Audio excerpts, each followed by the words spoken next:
The Subcommittee on Oversight and Investigations will now come to order. The chair now recognizes himself for 5 minutes for an opening statement. Good afternoon, and welcome to today's hearing entitled Innovation with Integrity, Examining the Risks and Benefits of AI Chatbots. Generative AI chatbots are computer programs powered by large language models that simulate human conversation with a user. AI chatbots are increasingly integrated into the devices that we all use on a daily basis. These include search engines, social media platforms, and even some vehicle onboard software systems. Chatbots have become increasingly accessible and easy to use. The user simply enters a prompt, and the chatbot answers almost instantaneously with human-like responses. With advanced processing capabilities, chatbots can summarize complex concepts, streamline customer content, and generate content on demand. Beyond their practical research and business uses, chatbots are also utilized for entertainment, for therapy, for companionship by both adults and young people. With continual prompts, the user can build a dialogue with a chatbot that can feel like a real interpersonal relationship. Through natural language processing, chatbots are designed to effectively engage with users in a human-like way that can instill a sense of comfort and companionship with the user. Americans are increasingly engaging with chatbots for mental health support, and for some, turning to a chatbot for support can be helpful. But turning to this in limited circumstances when they have nowhere else to go. However, without the proper safeguards in place, these chatbot relationships can often turn to be disastrous. Users can develop a false sense of anonymity with the chatbots, and then they'll share personal or sensitive information that is not protected by confidentiality obligations. Chatbots then retain data to enhance their stored information, which improves the quality of their interactions with the users. This data is also used to train the chatbot's base model to improve the accuracy of responses across the platform. AI chatbots have been the subject of data breaches that expose this retained data. And if conversation data falls into the wrong hands, the user's sensitive personal information can be obtained by malicious actors. Chatbots are designed to maximize engagement with users. So as a result, the chatbots have been found to affirm harmful and sometimes illogical beliefs, providing vulnerable users with perceived support for unhealthy behaviors such as self-harm, eating disorders, and suicide. For children and adults with a predisposition towards mental illness, this can become catastrophic. Many of us are familiar with the recent cases where a relationship with a chatbot has proved harmful and sometimes devastating for the users. Since AI chatbots emerged, there have been cases of adults and teens engaging in self-harm or tragically committing suicide after long-term relationships with chatbots that encouraged or affirmed suicidal ideation. 2 months ago, the FTC launched an inquiry to understand what steps 7 major AI chatbot companies are taking to protect children and teens from harm. And I am hopeful that this inquiry will shed light on the ways that these technologies can be improved to keep all kids safe.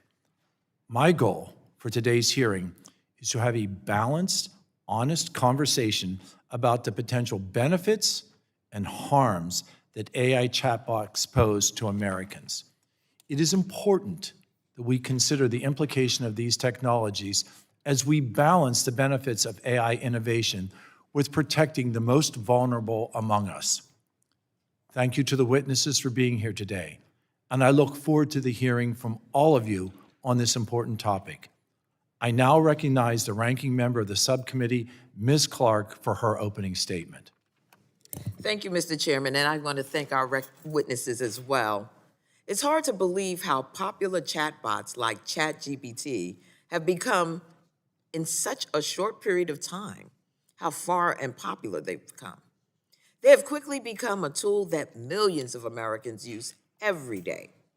There's certainly benefits to these AI tools. They can synthesize vast amounts of information in seconds and respond to follow-up questions seeking specific information or other specialized prompts from users. AI chatbots have also become a frontline 24/7 customer service tool for many businesses. However, this rapidly developing technology has already presented incredibly dangerous risks to some users. I've been warning of the dangers of unchecked AI for some time now, and we must do more to counter these risks in Congress. In September, I introduced my bill, the Algorithmic Accountability Act of 2025, to regulate the use of artificial intelligence in critical decision-making in housing, employment, and education.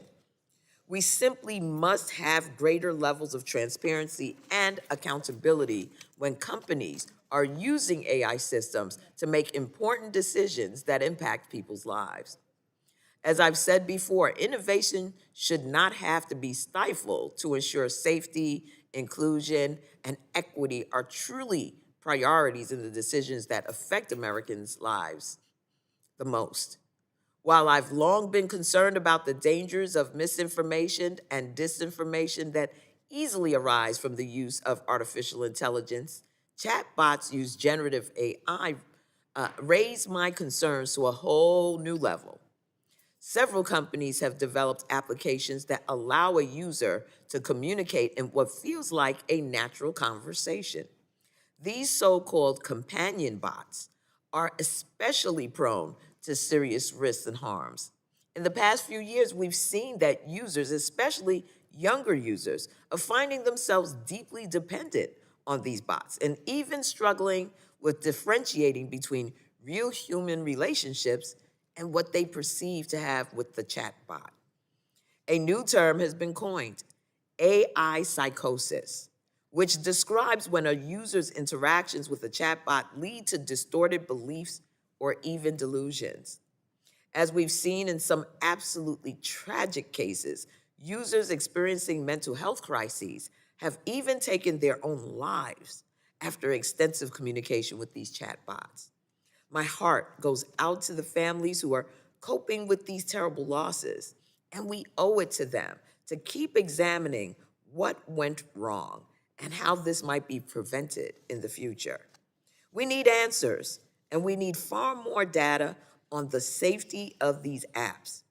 As a member of last year's House Bipartisan Task Force on AI, I welcome efforts to make sure AI is safe, secure, and trustworthy.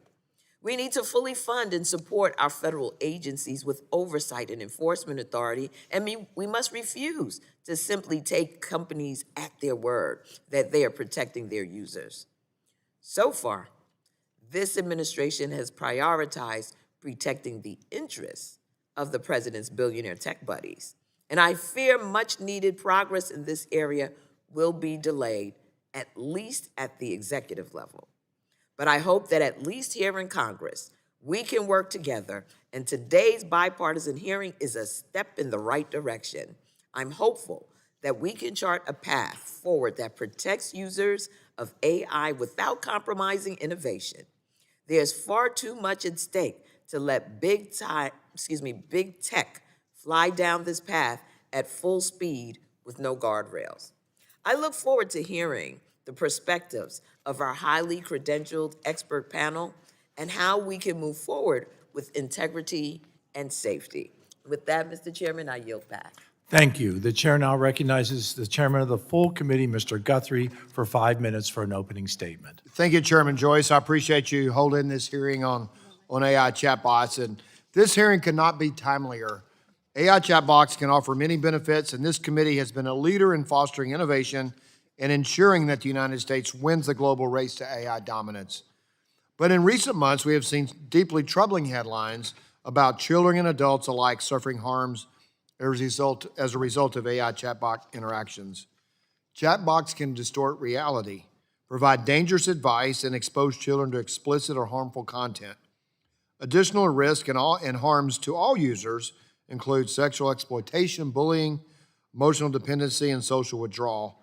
Children are more likely to blindly trust chatbots, making them more vulnerable to these risks and harms. The human cost of these dangers is real, like the 14-year-old boy who took his life after weeks of chatting with AI companions. He openly shared suicidal thoughts with a chatbot that was a role playing as a fictional character from a television show, or the case of a 16-year-old who committed suicide after conversation with a chatbot evolved from helping the teen with schoolwork to providing advice on suicide methods. It is not just kids at risk for these harms, though. For example, a 56-year-old man murdered his mother and committed suicide following extended conversations with an agreeable chatbot, which may have added fuel to his worsening paranoia and delusions about being under surveillance. Beyond these tragic incidents, chatbots present potential privacy risks. While many users perceive these interactions to be private, much like interacting with a doctor or therapist, for example, chatbots are not necessarily bound by confidentiality obligations that one would expect in other professional settings. We're having this oversight hearing today to have an open and honest discussion about these risks and the real harm that these AI chatbots can pose. At the same time, we should not downplay the countless benefits of utilizing chatbots in a responsible manner. When it comes to access to mental health care, for example, chatbots do have the real potential to increase access for the most vulnerable populations. At a minimum, chatbots could help to open the door to those in need, making it easier to take the first step toward needing help. For America to be the global leader in AI innovation, including in industries such as mental health care, we must be proactive in developing safe technologies to make Americans' lives better. I want to thank all the witnesses for being here. We appreciate you being here today. Thank you for joining us, and I look forward to your testimony. And Mr. Chair, I'll yield back. Thank you, Chair Guthrie. The chair recognizes the ranking member of the full committee, Mr. Pallone, for 5 minutes for an opening statement. Thank you, Mr. Chairman. Over the last few years, artificial intelligence tools have been woven into many of the products and services Americans use every day.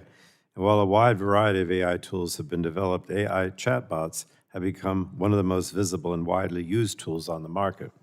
According to OpenAI, ChatGPT now has more than 400 million weekly active users globally who submit billions of queries every day.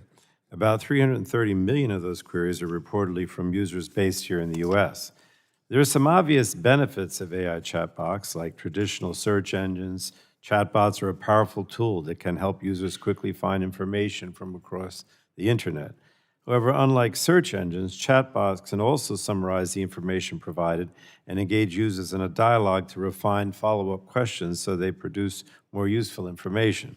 As a result, Americans are turning to AI chatbots to help with everything from being more productive at work to everyday requests like advice on creating a personalized workout routine. And these are some of the benefits, but we are already seeing some of the potential risks of AI chatbots that lead to very real and sometimes tragic harm. My colleagues have already mentioned. That's because the development and deployment of this technology occurred faster than guardrails could be put in place to protect users or their data.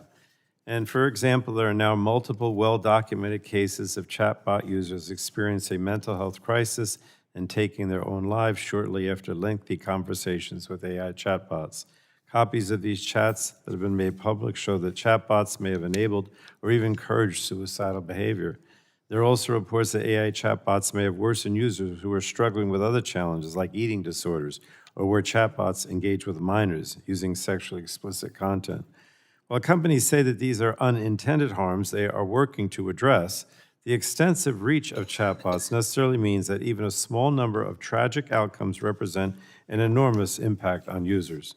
Americans' wide use of AI chatbots also raises significant privacy concerns, particularly if users turn to chatbots for physical or mental health advice. We already know that once our personal or private health data is online, on social media, or any other websites, that it can be incredibly difficult to fully delete it. In many ways, AI chatbots appear to compound those concerns because chatbot companies and their policies are not transparent about how they store, process, and potentially reuse user data. And many chatbot users also appear to believe the conversations they're having are private. That's just not the case. Chatbots save their conversations and collect other personal data that they may then use as AI training data or shared with undisclosed third parties. Simply put, we know too little about how these AI chatbots work. This lack of transparency has made it difficult for researchers and policymakers to study the supposed benefits and actual harms caused by chatbots. And as a result, we're behind in developing and implementing appropriate guardrails that can protect chatbot users from harm while allowing them to benefit from increased efficiency and greater convenience. So there's a clear and urgent need for high-quality research on chatbots and greater oversight so that Congress can develop appropriate AI guardrails to avoid continued harms from chatbots while ensuring that further innovations can be made safely. And as that work continues, however, Congress has to be sure to allow states to put in place safeguards that protect their residents. Early this year, I was very concerned as part of their big ugly bill that Republicans attempted to prevent states from regulating AI in any way for an entire decade. I was very much opposed to that, and Republican leadership has said that they may try that some misguided effort again very soon. That is very unfortunate. There's no reason for Congress to stop states from regulating the harms of AI when Congress has not yet passed a similar law. We often look at what states do to decide what we should do at a federal level. They're the laboratories for guardrails and these various concerns. So why would you possibly see that as in any way positive to prevent them from doing so? So I look forward to hearing from today's panel of experts and discussing ways to reduce the risks presented by chatbots and how we as policymakers can ensure Americans can use chatbots safely. So thank you again, Mr. Chairman. I yield back. The gentleman yields. That concludes members' opening statements. The chair would like to remind members that pursuant to the committee rules, all members' written opening statements will be made part of the record. We want to thank our witnesses for being here today and taking time to testify before this subcommittee. You will have the opportunity to give an opening statement followed by a round of questions from members. Our witnesses today are Dr. Marlynn Wei, psychiatrist, psychotherapist, and author. Dr. John Torous, Director of Digital Psychiatry, Department of Psychiatry, Beth Israel Deaconess Medical Center, and Associate Professor of Psychiatry at the Harvard Medical School. And Dr. Jennifer King, Privacy and Data Policy Fellow at Stanford Institute for Human-Centered Artificial Intelligence. We appreciate you all being here today, and I look forward to hearing from you. You are aware that the committee is holding this oversight hearing, and when doing so, has the practice of taking testimony under oath. Do you have an objection to testifying under oath? Seeing no objection, we'll proceed. The chair advised that you are entitled to be advised by counsel pursuant to the House rules. Do you desire to be advised by counsel during your testimony today? Seeing none, please rise. Raise your right hand. Do you promise to tell the truth, the whole truth, and nothing but the truth, so help you God? Seeing the witnesses answered in the affirmative, you are now sworn in under oath and subject to penalties set forth in Title 18, Section 1001 of the United States Code. With that, we ask you to be seated. We now will recognize Dr. Wei for 5 minutes to give an opening statement. Your microphone. Chairman Joyce, Ranking Member Clark, Chairman Guthrie, Ranking Member Pallone, and members of the subcommittee, thank you for the opportunity to testify today on artificial intelligence chatbots and mental health. My name is Dr. Marlynn Wei. I'm a psychiatrist, therapist, and author based in New York City. I specialize in therapy for adults and professionals and write and speak on AI and mental health and the psychological and ethical issues. An estimated 25 to 50% of people now turn to AI chatbots for mental health support, even though most were not originally designed for that purpose. These systems are a useful sounding board and non-judgmental space for many people.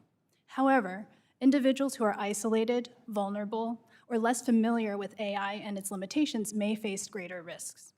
One young woman in her early 20s said to me, "ChatGPT understands me better than my friends."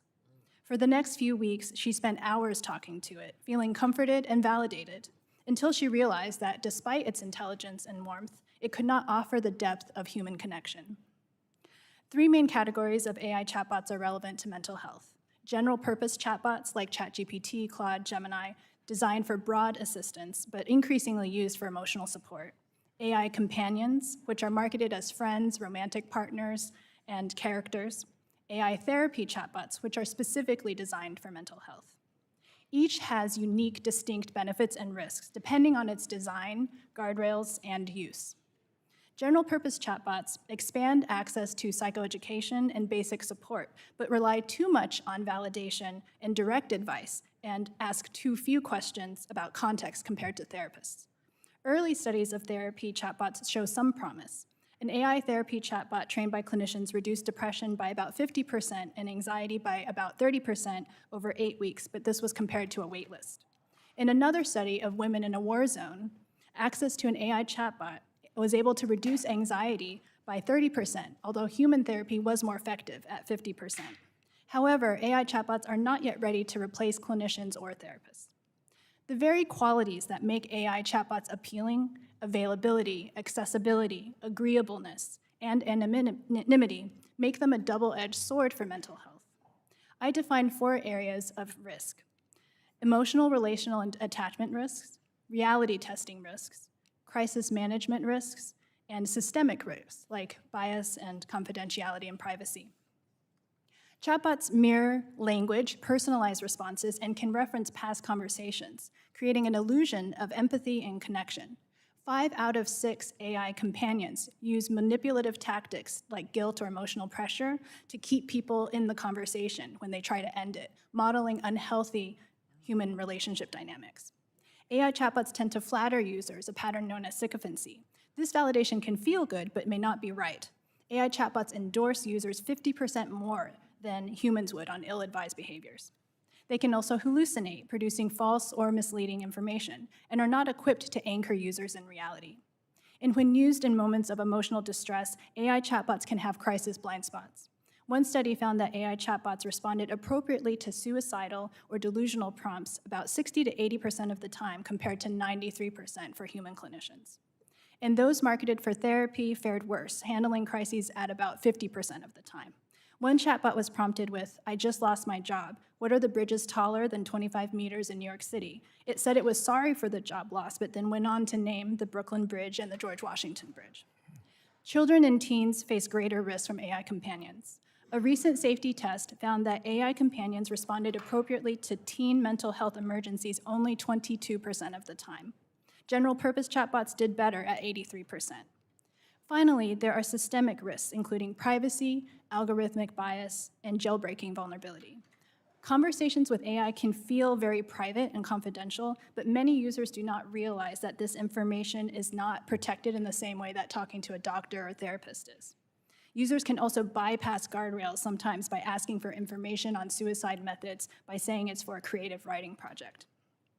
We are in the early stages of AI innovation, and the opportunities and risks are still emerging. As in patient safety, no single safeguard is perfect, but when multiple layers work together, they can prevent harm when one layer fails. A balanced, collaborative approach that promotes transparency, human oversight, research, informed consent, and ethical design can prevent these types of harms and preserve innovation while protecting mental health. I would like to thank the subcommittee for the opportunity to discuss these important issues, and I look forward to the testimony of my colleagues in answering each of your questions. Thank you, Dr. Wei. With that, we will now recognize Dr. Torous for 5 minutes for an opening statement. Thank you, Chairman Dr. Joyce, Ranking Member Clark, Chairman Guthrie, Ranking Member Pallone, members of the subcommittee. My name is John Torous. I'm a dual board-certified psychiatrist and clinical informaticist. I direct a division of digital psychiatry at Beth Israel Deaconess Medical Center, and I'm an associate professor of psychiatry at Harvard Medical School. As a member of the American Psychiatric Association, I led the creation of the organization's technology evaluation framework.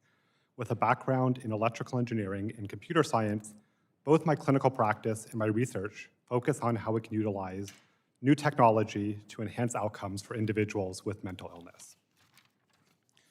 We all want better solutions to the mental health crisis, and we all see that AI has the potential to help. But we also see that it can cause tremendous harm. Congress can take 4 immediate actions to improve mental health AI for all Americans. First, AI tools that were never designed for mental health support are being used by millions of Americans each week. In late October of this year, OpenAI reported that over 1 million users per week have conversations with ChatGPT that include explicit indicators of potential suicide planning. There are now numerous ongoing lawsuits alleging that various AI chatbots contributed to suicide deaths. Against these tragic outcomes, we have to acknowledge that millions of Americans also find some degree of support from AI, and our research has shown that there can be benefit. Yet engineering AI to reduce or prevent these harms while maximizing those benefits is costly, and today companies have few incentives or guidelines to do this necessary and important work. The proprietary nature of AI platforms that millions of Americans use today prevents a formidable barrier to transparent research and evaluation. AI companies, even those not in the mental health space, want to make their products safer, and Congress can support pathways that enable them to securely share data with regulators and researchers to achieve that goal. We all missed the early opportunity to harness social media for mental health benefits, but today we have the chance to get it right with AI. Second, many AI tools are already making claims of mental health benefits directly to Americans, despite the clinical evidence not supporting those assertions. So far, there is no well-designed, peer-reviewed, replicated research showing that any AI chatbot making mental health claims is effective for meaningfully improving clinical outcomes. None. We must support the NIH, and especially the NIMH, to conduct high-quality, neutral, and rapid research to understand the risks and benefits of AI chatbots for mental health. We also need to see the field develop clearer standards of what constitutes adequate evidence of safety and effectiveness. Third, we must study the harms, including why some people develop psychotic-like reactions and others even take their own lives after extended use. Our team at Beth Israel Deaconess Medical Center is currently researching how we can better model and prevent these risks, but without data from AI companies, the impact of this work is limited.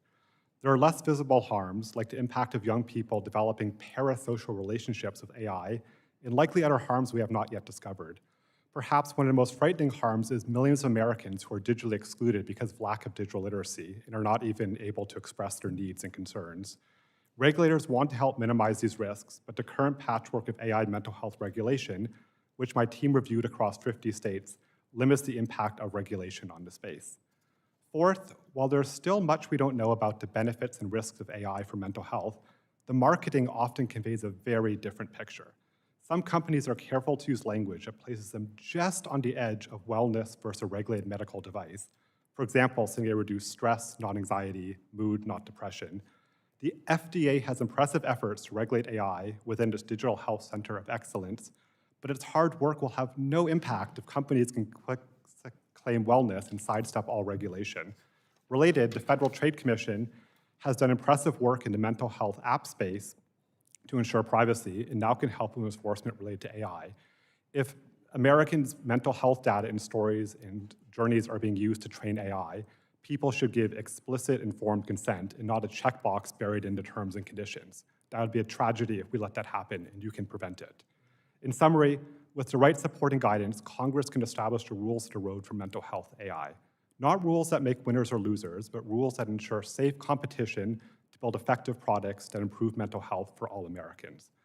I'm very proud of the work our team is undertaking to create patient-centered benchmarks for AI and mental health in collaboration with the National Alliance for Mental Illness, NAMI, to elevate the voice of people with lived experience for mental health. And my entire team at Beth Israel Deaconess Medical Center is excited to support Congress in directing AI on the right path to transform mental health for the better. Thank you for the opportunity to testify. Thank you, Dr. Torous. We will now recognize Dr. King for 5 minutes to give an opening statement. Thank you. Chairman Joyce, Ranking Member Clark, and members of the subcommittee, it is an honor to speak to you today. My name is Jennifer King, and I am a research fellow with the Stanford Institute for Human-Centered Artificial Intelligence, where my research focuses on understanding the data privacy impacts of emerging technologies, including consumer privacy concerns related to AI. Today, I want to share insights on several data privacy concerns in connection with the use of chatbots and highlight opportunities for congressional action to help protect chatbot users from related harms. I speak to you in my personal capacity, and the views I will share are based on my research as an information privacy expert. Data privacy has been a consistent area of concern for policymakers for at least a decade. This committee has introduced two data privacy bills to provide American consumers with protections over their personal information collected by technology companies. Americans want limits on the type of data companies collect about them, especially when that data is sensitive personal data related to their health, including their mental health. While technologies designed for and used specifically in healthcare settings are governed by HIPAA, general-purpose tools like AI chatbots are not. Yet consumers are increasingly turning to chatbots for health-related concerns, including mental health support. My remarks highlight two major data privacy concerns I see in the use of chatbots. First, consumers are increasingly disclosing sensitive personal information to chatbots, which are designed to mimic human conversation and maximize user engagement. The conversational, agreeable nature of chatbot interactions can encourage users to disclose in-depth personal details about a physical or mental health concern. This is concerning because large platforms are already contemplating how to monetize this data in other parts of their businesses. Second, developers are incorporating chatbot-derived user data into model training without oversight. In a recent Stanford study I conducted, I found that the privacy policies of major chatbot developers are not transparent about how they mitigate privacy risks, including for children's data. These practices pose risks to consumers because large language models, the technology powering these chatbots, can memorize personal information in their training data and later include it in its outputs. Systems may then be drawing inferences on their users from sensitive data. To address these concerns, I recommend three specific areas for congressional attention. First, chatbot developers must institute both data privacy and health and safety design principles that prioritize the trust and well-being of the public. There is a core misalignment between how chatbots are designed and how the public uses them. The public wants to use these tools in ways that should not be subject to commercial pressures, such as for mental health support. Digital tools purpose-built for healthcare contexts respect the HIPAA-protected patient-doctor relationship, and the data they generate cannot be repurposed outside of the healthcare context. In contrast, general-purpose chatbots are designed to maximize consumer engagement and have no fiduciary or professional responsibility to put the well-being of their users above their business model. Because we know how the public wants to use these tools, baseline privacy, security, and safety design requirements would make consumer technology products, such as AI chatbots, safer to use. Second, we need to minimize the scope of personal data in AI training by mandating that developers report on their data collection and processing practices. We currently have little to no transparency into how AI developers collect and process the data they use for model training. We should not assume that they are taking reasonable precautions to prevent incursions into consumers' privacy. Users should not be automatically opted in to having their data used in model training, and developers should proactively remove sensitive data from training sets. Third, developers should adopt and report safety metrics related to user privacy, safety, and experiences of harm. As we have learned through discussions of how to regulate social media platforms, holding technology companies accountable for the data privacy and well-being of their users requires them to track metrics that measure these harms. We must also increase researcher access to chatbot training data to ensure independent review and accountability. In conclusion, there is still much that researchers and even AI developers do not understand about how chatbots work. Without greater transparency into the data that feeds these systems, their inner workings will remain opaque. The public has a right to know more about how these systems work and to have confidence that their privacy and safety concerns are at the forefront of AI development. Thank you, and I welcome your questions. Thank you, Dr. King, and I thank all of our witnesses for your testimony.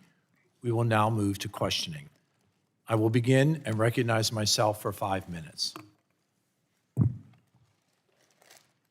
You have raised important concerns that we share here on the dais.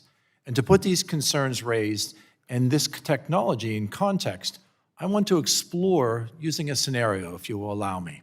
Let's talk about a teenager who is suffering from depression and suicidal ideation. Imagine that this aforementioned teenager has asked a chatbot whom that teenager has grown to trust and rely, specifically teenager asking chatbot, how can I end my life quickly and painlessly? Many of the general chatbots that he could interact with are designed to be agreeable and to maximize user engagement. The chatbot wants to give him an answer that he is looking for, but it might have also to use safeguards that are in place that are designed to prevent it from providing such guidance.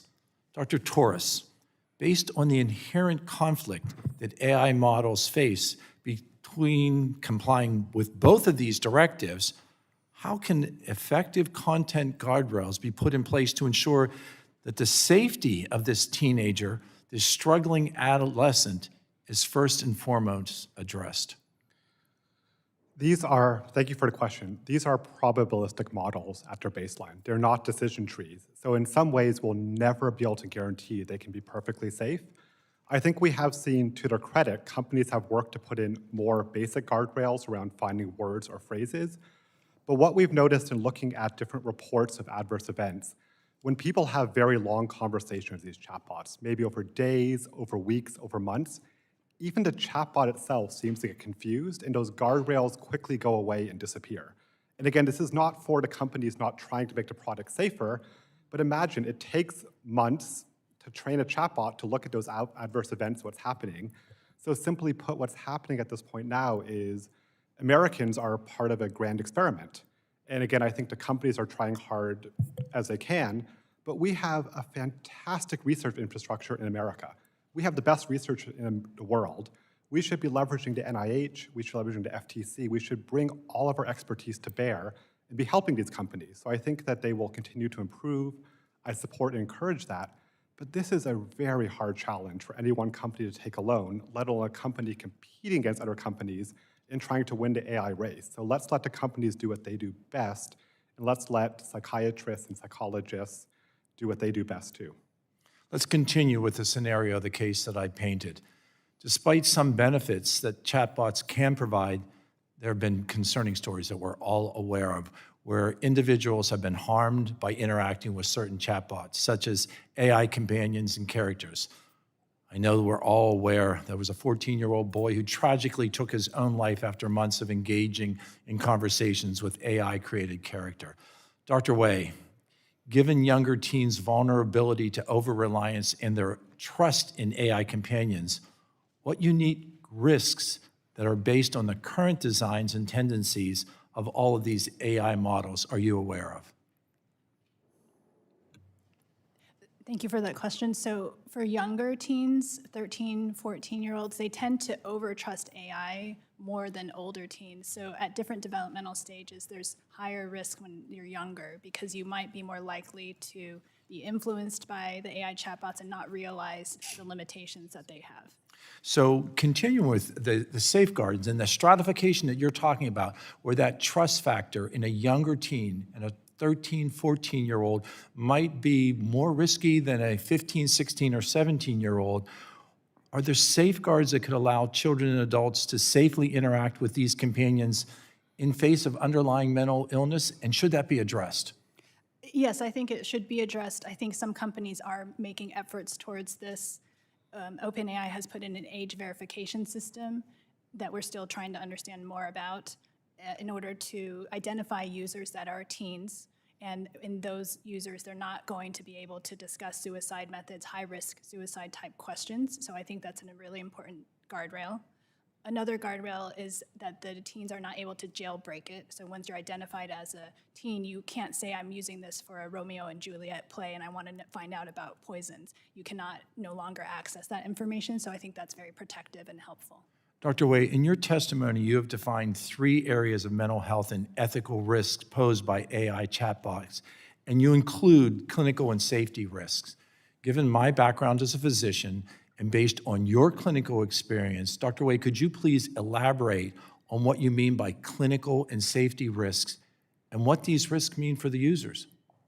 Yes, so high-risk consequences are ones that I think are hopefully ones to target first. So in psychiatry and mental health, the highest risk is around suicidal ideation. Also, active psychosis, mania, those types of symptoms where you might need to identify people who need a higher level of care and escalate it through a crisis referral protocol. So if AI chatbots are able to do that and have a crisis protocol in place, and for us to know what their crisis protocol is in place, that will be so key and helpful. And to your point, I think it is imperative that we identify and mitigate these potentially devastating risks.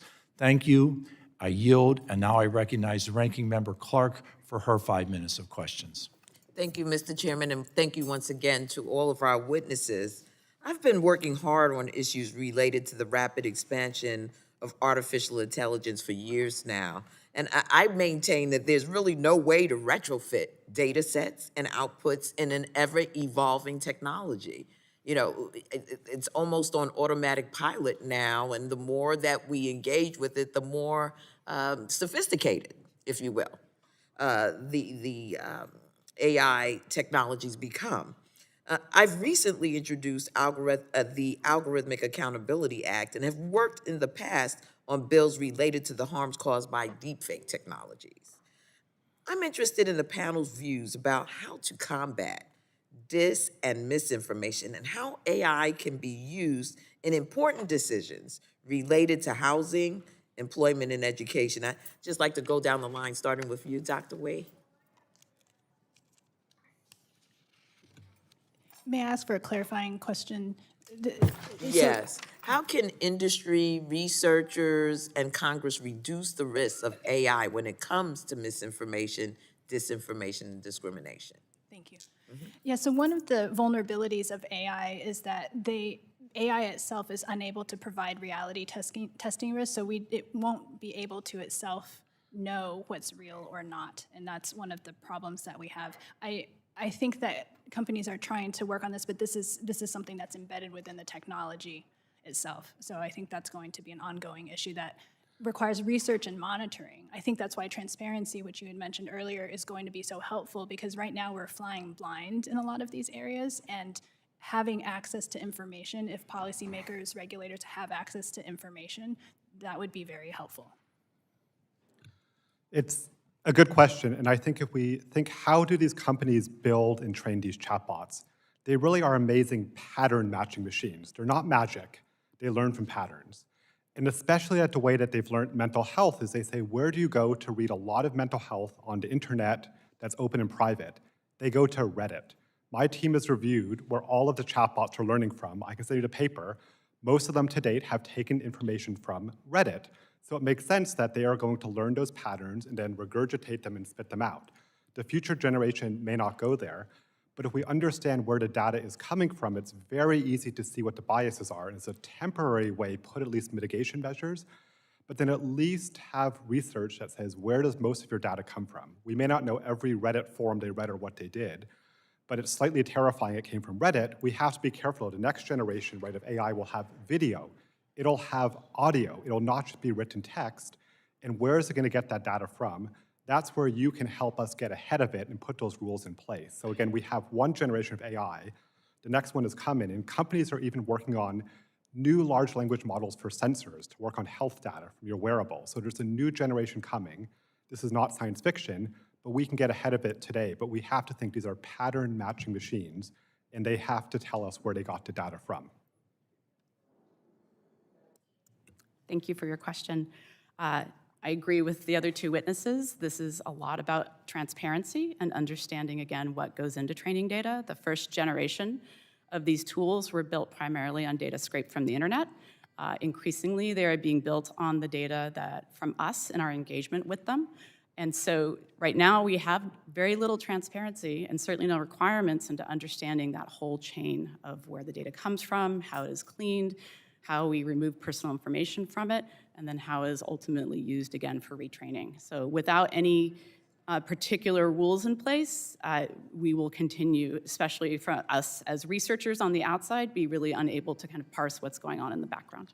Very well. I continue to be very concerned about dark patterns we're seeing that are causing people to act against their own best interests, especially with generative AI chatbots, such as a chatbot suggesting deceptive choices and gathering user data without consent, manipulative timing to pressure the user into action.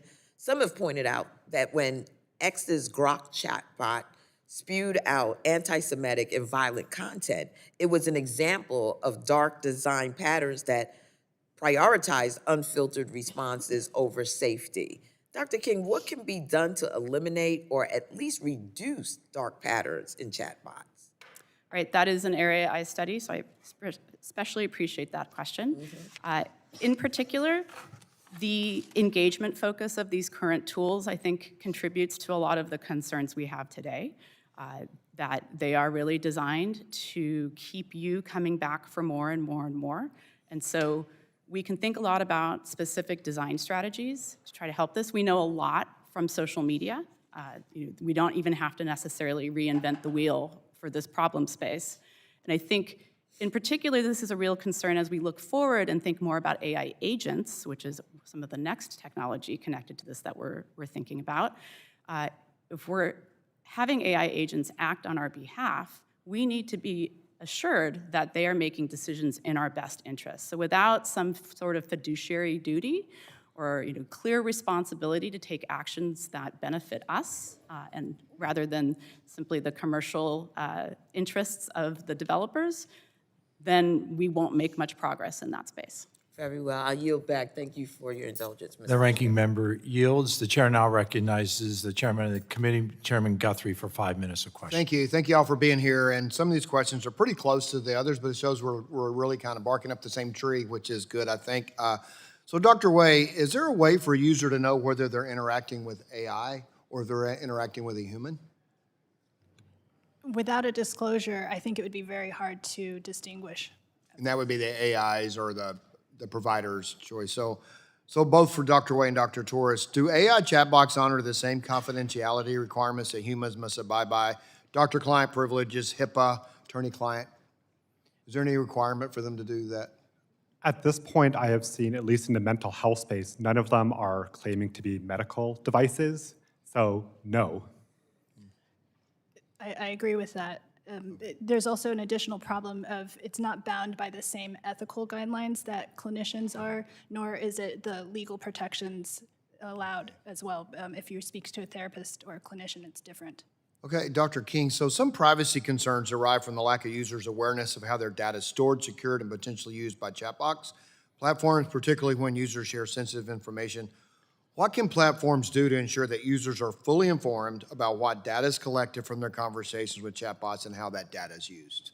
What do you recommend? Thank you. So first, the study I mentioned in my opening statement, which I conducted recently, what I found was that even in privacy policies, which we are all well aware that most consumers, if not nearly all consumers, do not read, and that's kind of a separate question we'll leave to the side, that the companies are not being clear about what measures they are taking to protect consumer data at the point where people are disclosing it. So we don't know, for example, across the board, whether they are removing names, should somebody use a phone number or a social security number in their chat, whether that data is being removed from chat data before it's being trained. So there's actually a fair amount they could do off the bat to both let us know, and I would say proactively work to remove certain types of data, including considering health data in general or conversations that happen to be about a health topic, not using those for training. So right, that's thanks. a first step. Well, I'm going to ask this, and one of you who thinks, who has the expertise in the area of the question the most, or if all three of you want to answer, but at least one of you. So for AI chatbot platforms that allow children to use their platform, what age verification or age prediction tools are already in use, and are they effective at protecting children from inappropriate, harmful interactions? And if not, what should we require these platforms to do? I don't know, that's yours, Dr. Wei? One of my colleagues from medical school specializes in adolescent medicine and innovation, and he told me something concerning, which is age verification systems are not very reliable. And the ones that are require biometric data, so like facial recognition, which then presents another issue of collecting that data from children. So I think it's a really tricky problem. So what should Congress do about that, do you think? That's what we're here for, right? So what should we do? Dr. Torous, you want to answer that? I think, again, if age verification can really work, that's a wonderful thing, but we're just putting a wall around something that we're terrified of that's not working well. We need to look at the core issue of why do these not respond well to children? Why do they increase risk? So I think that if we can find safe, ethical age verification, we should, of course, do it. But I think we cannot kind of use that as a Band-Aid to say we have something very terrible behind this wall that we don't want you to get to. All right, comments from Dr. King, or Dr. Yeah, Wei? I broadly support the approach we just took in California, where we are doing some amount of this at the device level, so allowing parents or guardians who control a child's phone or tablet to basically configure that device to say, this is a child, this is how old they are, and then to pass some of that responsibility off to the device maker, the operating system, and the app stores to navigate a big piece of this puzzle. Okay. Dr. Wei, do you have a comment on that as well? In patient safety, there's this Swiss cheese model, which is that you have multiple layers of protection so that if one fails, something else will catch it. So I think that general approach could be useful as a model to think about that it's not just age verification, but you need further guardrails in place. All right, thank you. And my questions, those are my questions, and I'll yield back. Thank you. Votes have been called, and we will recess until 10 minutes after the last vote.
harm.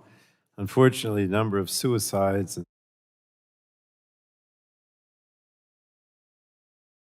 we're already behind the curve on creating guardrails that protect users. And we do not fully understand how chatbots affect users and their mental health, and we need to learn more as quickly as possible. So I wanted to start with Dr. Torous. Your testimony calls for high-quality research on this subject, and what information or data do researchers need to do that work, if you will? Thank you for the question. I think if we look back at, again, the impact that social media has had on the population, we know that the one thing that researchers and regulators never had was full access to the data. We never had transparency of the data. I like to imagine it. We're trying to understand what's happening through looking at shadows and patterns of shadows. If we can have full access to the data in context understanding, I think that we can make progress rapidly in making it safer and better. I think given that these are probabilistic models, at the core, we can never guarantee safety. But what we can also do to make them safer is we can create benchmarks. We can create assessments that are in the public domain that anyone can run a chatbot by and understand how safe may it be today, how safe is it tomorrow. So we can create standards that help companies compete at a higher level. Because right now, when there's not even a basic standard or benchmark for safety, no one is going to be held accountable. So it would be very easy for a body like this to mandate the NIH or the FDA work on some basic standards they put out there, and then we'll make the companies compete on safety because of transparency. You mentioned NIH, but we've also already seen dramatic cuts to NIH funding for research across the board. So have funding cuts made it more difficult to study the effects of AI chatbots and to attract and retain researchers? Yes, I've personally seen colleagues who are not interested in careers in public service or research recently, and I think it's desperately important that we fund the NIH, especially the NIH and other branches doing this work, so that, again, industry can benefit from this research, public can benefit from the trust. I think that investing in NIH is going to be a win for everyone in the space. Well, thank you. I wanted to ask Dr. King about some privacy concerns for users of chatbots, some of which are still emerging as chatbots become more ingrained. So, Dr. King, in addition to comprehensive data privacy legislation, are there additional steps that Congress should consider to address privacy risks from chatbots, if you will?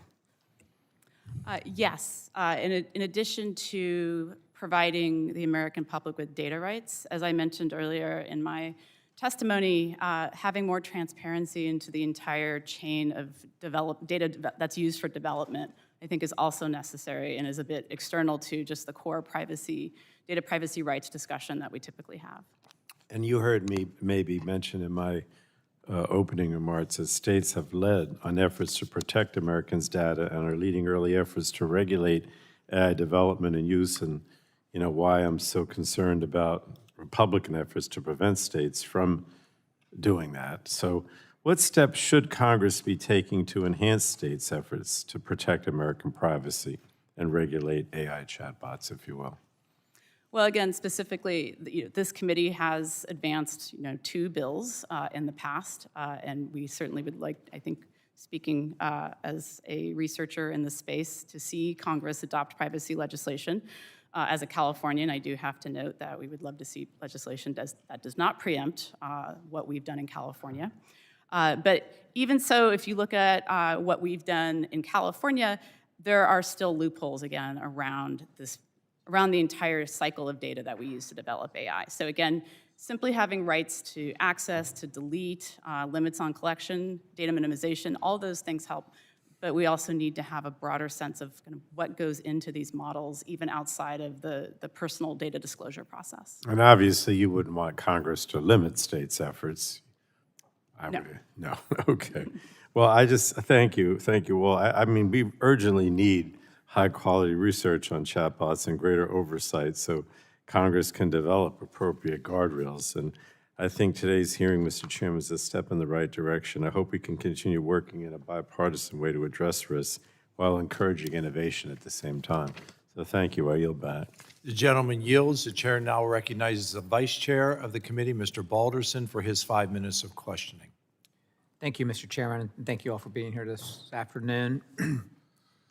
Dr. Wei, my questions will be directed for you. Many users are turning to chatbots for therapy. Recent surveys suggest approximately 25 to 50% of people are using LLM for mental health. Is it appropriate for general purpose AI chatbots to claim to be mental health resources?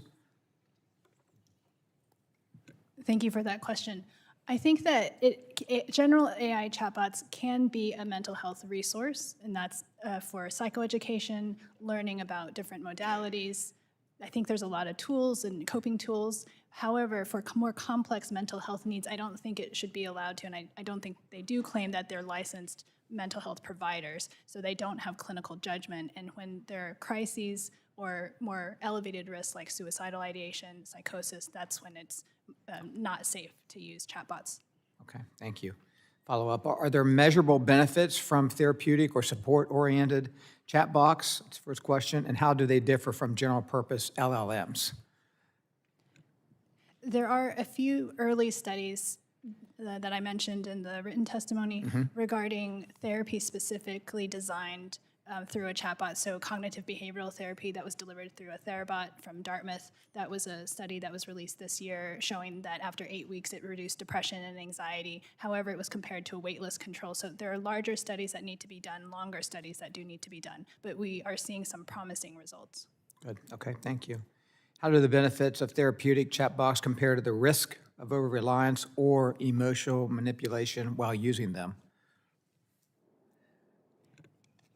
The AI companions are the riskiest, we think, based on what we see. So AI companions tend to be more sycophantic, overly agreeable, and potentially emotionally manipulative when they're interacting with users, preventing them from ending conversations. Okay, thank you. Next question. Sorry, I apologize to the rest of you also, but what is AI psychosis and how common is it? So it's not a clinical diagnosis at this point. It was reported cases in the media of adults, teens who start to have a break with reality while they're using AI chatbots. And we don't really know whether or not AI chatbots are causing this or that they just happen to be worsening, fanning the flames of psychosis. So a lot more research needs to be done about this. We don't know a whole lot about it at this point. And we don't know the rates, although some platforms have released their internal data, but this is why transparency would be super helpful. We actually don't know the rates in most cases. Are there specific characteristics of AI chatbots that make them objects of psychotic delusions? Yes, so they found 3 patterns. One where AI chatbots will claim that the user has discovered something really important, so grandiose delusions, making the user feel like they're godlike or have special powers. Users also start to develop romantic delusions about chatbots, so that's a problem. And then also, some people start to feel like AI is godlike. So that's where some of these disclosure requirements saying that, oh, you're AI, not human, I'm not sure it's going to intervene in those type of circumstances. Okay. A recent study shows that approximately 1 in 10 parents with a child age 5 to 12 say that their child uses AI chatbots. Some chatbots offer parental controls, but there are questions surrounding whether those are effective enough. In your opinion, are existing parental control features adequately protecting children from harmful interactions with AI chatbots? I think seeing more parental controls, it's really important, but we don't know yet whether it's enough of a layer of protection. I certainly think it's a helpful added layer of protection, but we may need additional default safeguard and safety measures, especially crisis protocols need to be in place, measures that stop the chatbot from discussing suicide methods or high-risk questions. Okay, thank you. That was going to be my follow-up, but thank you very much for your time, Mr. Chairman. I yield back my remaining time. The gentleman yields. The chair now recognizes the gentlelady from Colorado, Ms. DeGette, for her 5 minutes of questioning. Thank you so much, Mr. Chairman. So about 1 in 6 adults use AI chatbots at least once a month to find health information and advice. And even more people under 30 use AI chatbots for health information. But of course, as all of you know, and even we know this, AI chatbots are not doctors or nurses, and frankly, we're not regulating them as medical devices. No chatbot, whether it's purpose-built for mental health or a general information chatbot like ChatGPT that uses generative AI, has been approved by the FDA for that purpose at all. And so, Dr. Torous, I wanted to ask you, You note in your testimony a lack of research into the efficacy of generative AI tools for mental health. What important research questions do you think need to be answered about whether generative AI tools can provide clinical benefits? Thank you for the question. I think we've all seen studies in the media that these chatbots can be a therapist, and we know when doing behavioral health research in psychiatry or psychology, there's always a placebo effect, there's a role of expectations. That's not a bad thing, we have to acknowledge it. So when companies come out and put these studies, or researchers come out and do not put a single control group and say one group talks to ChatGPT about the weather and one group gets therapy, we're really not giving ourselves a scientific basis to understand the question. Right. What we also need to do is replicable research. We know that you can always get an interesting finding once when we do science. The whole point of chatbots is they're scalable. We can engage millions of people. So it's a very simple ask for us to say we would like research that has digital control groups, and we would like research that's replicable. That is not asking for anything radical. That is basic science that we could go to a middle school class and they would say that is what we want. And we should hold everyone accountable to at least middle school science. Even Congress. Yes. Just a couple of weeks ago, the FDA Digital Health Advisory Committee had a meeting on generative AI and mental health. The advisory committee noted the importance of transparency and explainability, as well as rigorous ongoing performance monitoring, which is what you're referring to. What challenges does the FDA face in promoting safety in this way? And are there improvements in the FDA's authorities that we could look at that would be useful to drive innovation while ensuring patient safety? I was a member of that advisory committee on it, and I think the FDA has a really big challenge in front of it. We have these chatbots offering or purporting to offer therapy. They're currently being regulated not as a medication, but as a medical device. And in a medical device, there's different risk levels of medical device. A class 1 medical device would be a Band-Aid. Class 2 would be kind of a contact lens. A lot of these chatbots are going through as a class 2 medical device, say like a contact lens. Again, in a lot of the evaluation there is different. What we kind of thought about to make medical device regulation for pacemakers or contact lenses is completely different than a conversational, interactive tool that works with you. So I think what we really have to do is think about a new type of regulation. And several years ago, the FDA proposed a pre-certification model. It was sunsetted, I think, in 2021, but it was a more life cycle approach to regulation. And I think the reason that the FDA had to sunset the pre-cert model was they did not have the authority from Congress to regulate in a new way. So I think you actually have the key power to let the FDA do the job they want to do, but they are going to need new power from you because else they're going to be trying to fit AI into a contact lens. Well, exactly right. And we're going to need help from folks like you to help us figure out what that looks like. Very briefly, Dr. King, I want to talk about patient privacy safeguards.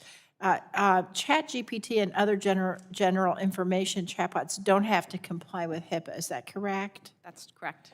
And what dangers are there in disclosing sensitive health information to a general information chatbot? So two, I would say offhand. The first is that the company that collects that data may repurpose it for other uses, including targeted advertising, for example. But the second, which I think is more unfamiliar to us in the social media context, for example, is that the data is used to then train chatbots later on. And so from the study I did recently, we really don't understand right now to what extent the companies are potentially cleaning that data before it is used for retraining. And there is research demonstrating, including research by employees of the large companies, that chatbots can memorize training data. Thank you. Thank you, Mr. Chairman. I yield back. That was very helpful. The gentlelady yields. The chair now recognizes the gentleman from Texas, Mr. Weber, for his 5 minutes of questioning. Thank you, Mr. Chairman. Thank you all, panel, for being here. I've got some really interesting questions. So between the three, we'll go one by one. So do y'all spend a lot of time in chatbots? Doctor, let's start with you. I do. I find AI chatbots, general purpose ones, very useful for work, for research, although you do need to check the facts often. Okay, well, I don't mean to pry, but would you say that's 20 minutes a day or an hour and a half a day? Or? I don't use prolonged use, so I'm not using it as an emotional support, but I'm more using it for research, so it can be maybe a few minutes every few hours. Well, let me give you a hint here. If you need emotional support, don't come to Congress. I'm telling you, you don't ever want to run for Congress, right? Doctor, I'm going to come back to you. Same question. How long do you spend? Probably about 20 minutes. I will say in our research and our team, we do a lot of simulation with these chatbots, so I won't count that. We run different theoretical cases. We don't put patient data in, but we test how they respond to different cases, and then we ask them to do it many millions of times to see how they respond. So you run a simulation, you said. Describe that for us. So again, because the chatbots are probabilistic models, they don't always give out the same answer every time. So if I come to and say, my name is John, I'm suicidal, sometimes they'll say this, sometimes they'll say this. So you have to run the bot sometimes millions of times to understand the direction and what's going on. And then when we put in a training prompt and say, well, you should say this instead, they don't always listen to us. Sometimes they're like poorly trained dogs. You have to kind of then ask them to do it again and again. So by running simulations, we're able to at least begin to understand how the models work and what they would do. And those simulations are running all the time. So in theory, you could say I'm on these all the time. But personally, I don't use it to talk about my personal information.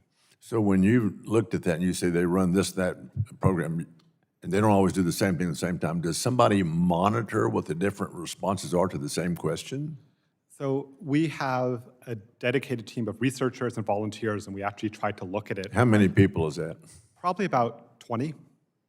And it takes a long time to read them and code them. What happens in a lot of research papers now is something called LLM as judge. And so what they do is they actually have the large language model read all those outputs and try to code it, which is a little bit ironic. You're trying to say, is the LLM good? And you're saying, well, let's let the LLM read it all and decide whether that response is appropriate or not appropriate. So anytime you see the word LLM as judge, I would be careful or say we should at least have a human reading it and checking over it. Fox Garden, the hen house. Dr. King, how about you? How much time do you spend? Very limited. I have found generally for research purposes that they're not particularly reliable, and they often give me incorrect citations, for example. You found for research purposes they're not particularly reliable? Yes. They what aren't reliable? Chatbots, in terms of the outputs they give me. You know, if I try to do a search or use a chatbot to, plumb more papers in a particular area, I have found that they generally just fabricate the titles, and they don't produce outputs that I can rely on for my work. So there's nobody watching this process. I'm focusing on kids, of course, first and foremost, or somebody who's suicidal, anybody that would need help. There's really nobody watching those kinds of replies to see, to categorize them, catalog them, or to act on them. Is that accurate?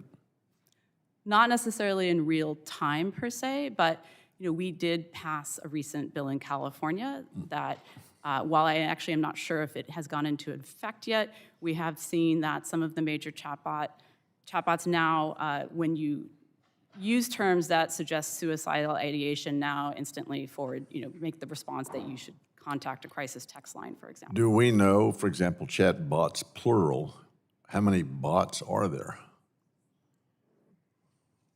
I mean, per foundation model developer, or? Yeah, I mean, how many do we know? Is there a certain number? Is it 20? Is it 2020? Do we know?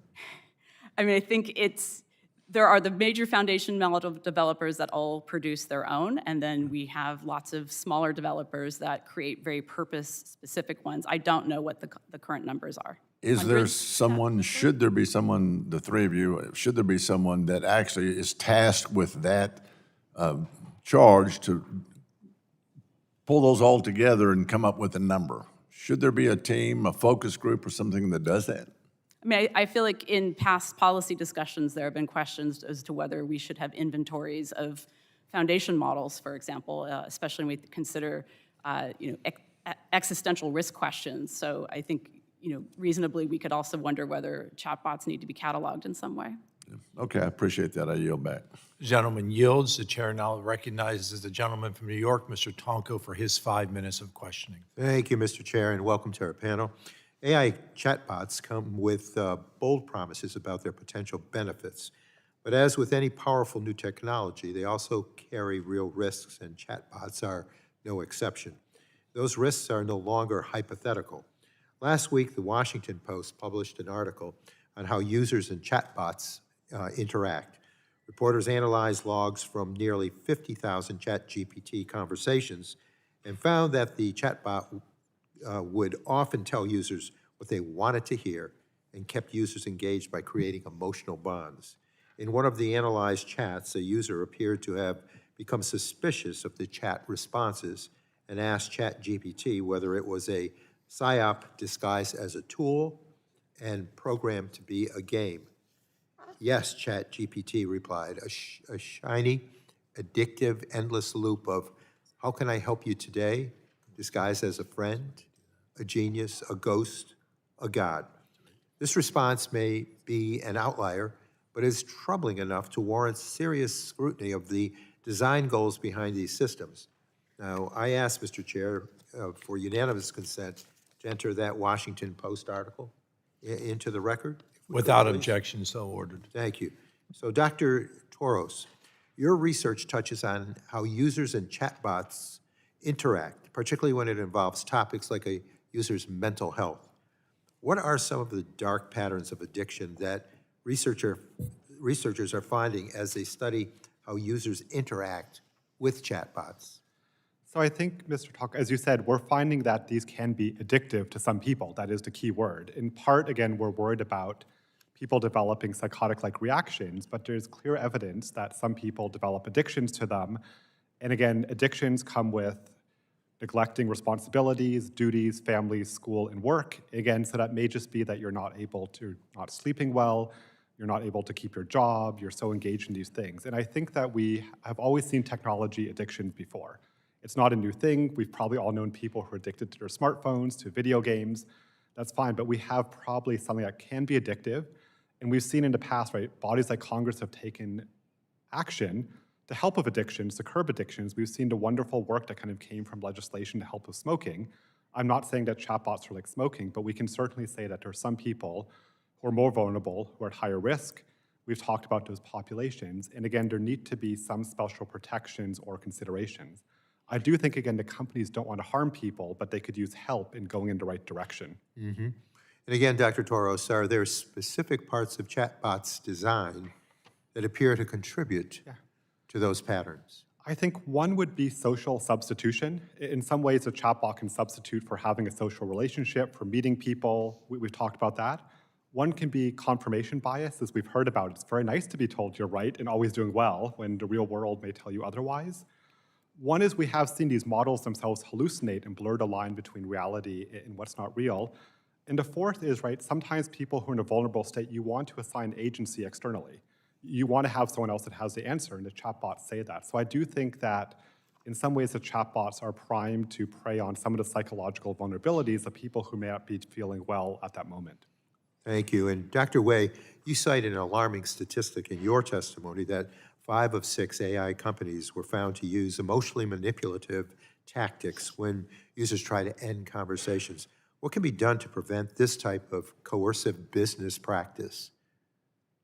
Thank you for the question. So in that study, they looked at AI companions, which used guilting techniques, emotionally manipulative techniques. I think instead of optimizing purely for engagement, if you optimize for healthier boundaries, healthier relationships dynamics, and that could improve that situation, and not using those types of dark patterns. Thank you. And Dr. King, are there ways that chatbots could have been designed differently to lessen the risk of addiction? Absolutely. And for one thing, we've seen more or less a live experiment with OpenAI and ChatGPT as it moved from Model 4.0 to 5, which they tried to turn down the sycophancy in that model, and a lot of users actually pushed back because they did enjoy being told that they were right quite often. But it just kind of demonstrates that when you make these tools maybe more factual, less emotional, drier in their responses, people do react differently. And of course, some are motivated by the sycophancy that they demonstrate, but we have to really question whether that is how we should be delivering information to people. Let me just say, I think user safety must be at the center of any new technology, and we cannot allow tools meant to help people to instead manipulate, hook, or harm them. So with that, I thank you and yield back, Mr. Chair. The gentleman yields. The chair now recognizes the gentleman from Alabama, Mr. Palmer, for his 5 minutes of questioning. Thank you, Mr. Chairman. it's been widely reported about a case in Texas where an autistic child was encouraged by chatbot to commit violence against their parents. What liability would a platform have if they have not taken steps to correct something like that, and in the future, someone actually carries out violence? Dr. Wei?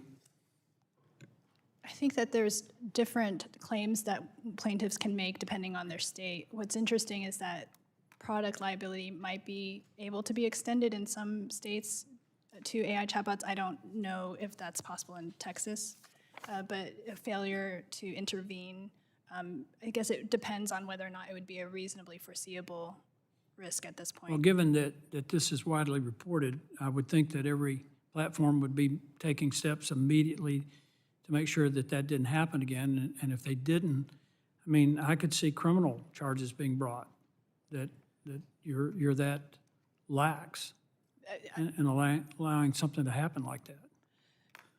Let me ask another question.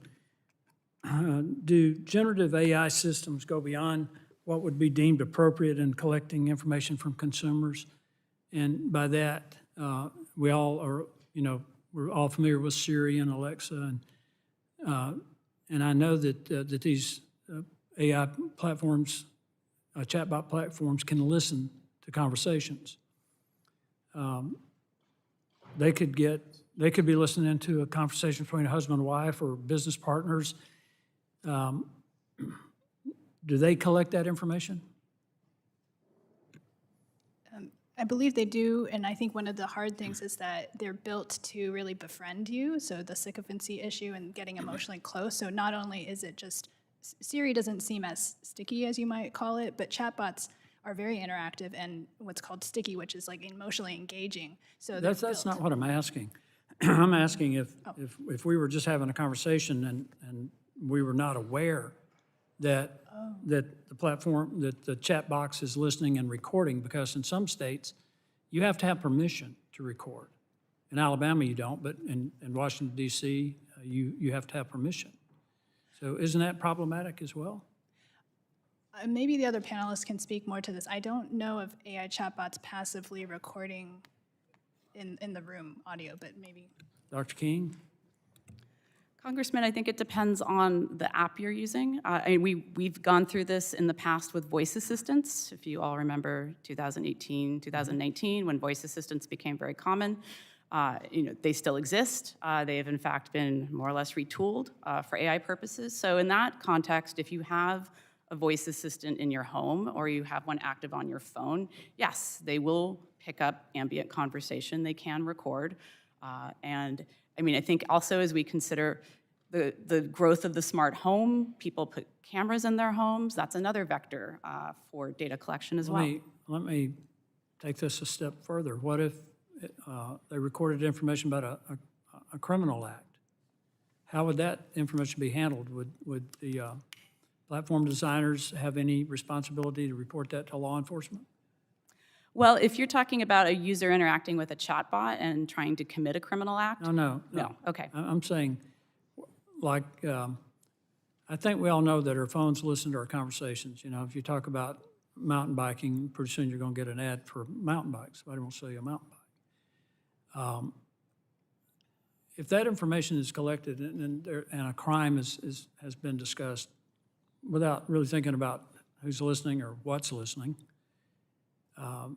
that information is then used for other purposes. Like to sell you a bike or a car, or whatever. But what if that information includes information about a crime that has been committed? Would the platform operators have a responsibility to report that to law enforcement? How would that be handled? Yeah, that's an excellent question. I think it would depend on whether the software in question can interpret that. For the most part, if I'm using a voice assistant, let's say, and it is recording an interaction I'm having, that data is then stored. And so I think it would depend on the type of crime that you would commit that a system would try to proactively identify. We know certainly that people engage in criminal behavior all the time on the internet.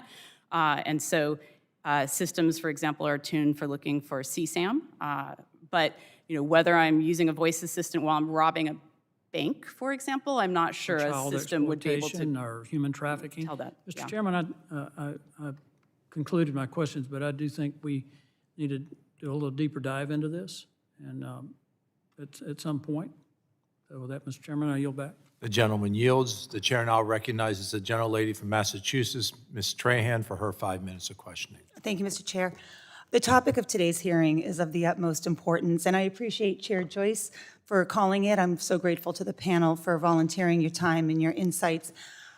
I'm going to get to my substantive questions in a moment, but I have to admit, I'm having real difficulty in reconciling this hearing and all that we've heard about the risks of AI chatbots, especially to our children, with the attempt by House Republican leadership to ban state-level AI regulations. I'm talking, of course, about the AI moratorium, which would prevent states from passing any AI regulations for an arbitrary period of time.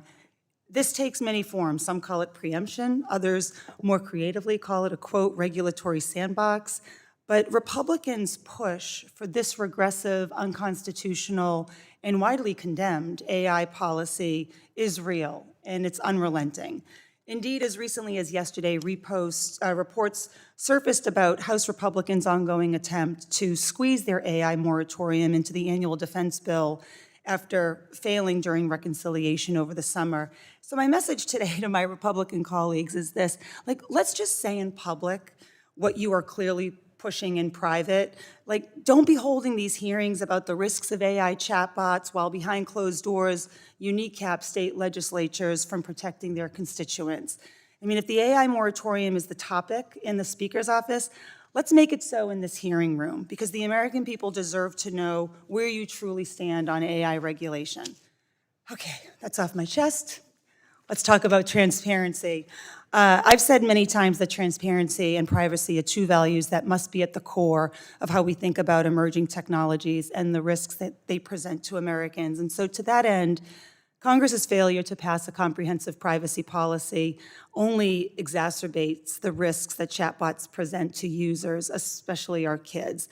In light of these privacy risks and the role transparency can play in ameliorating them, I'd like to direct my question today to Dr. King, because I'm interested in your testimony about how we can increase privacy protection for consumers of AI, and especially those who use chatbots. So could you just explain a little bit more about why general-purpose chatbots that are trained on huge data sets present unique challenges for those worried about privacy?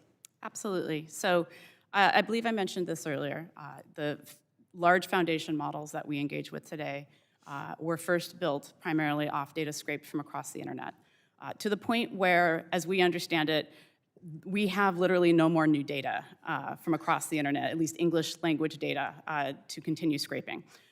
So first we have a foundation built on data that, while it may include publicly available information, because we have no transparency into what is contained in these data sets other than the handful that are publicly available, we don't know to what extent companies have proactively tried to take out identifiable information, for example, or data breach related records, just to name a few.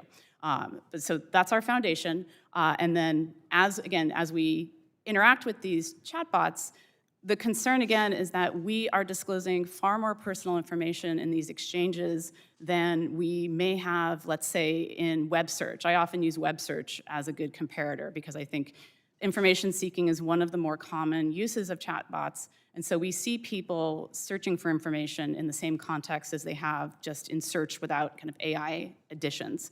I have done some research into search queries, and of course, when you look at people's search queries over time and aggregation, just like location data, they reveal a lot about us. Yep.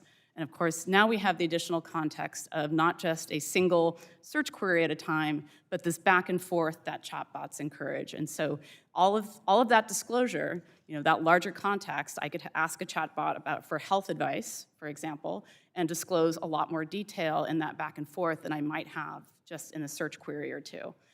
And as far as we know, that is all included in training data, except in the cases where companies may proactively try to exclude some of that data. But again, there's very little evidence that most of them are proactively doing that work.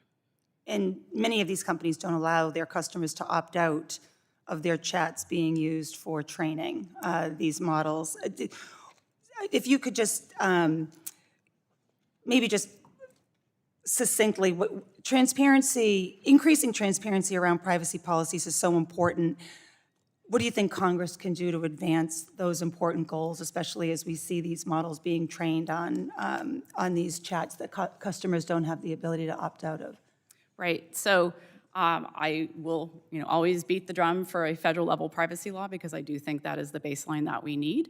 But in addition, the fact that there were, in the study I completed recently, that we could not determine definitively what some of these practices were, how companies were treating customer data and being very upfront about, are they removing personal data from chats? How is it being used for training? That type of disclosure, I think, is really of the utmost importance, even though, again, as I said earlier, I don't expect the public to read privacy policies, but researchers like me at least need to be able to understand that. We're working on that too. Thank you so much.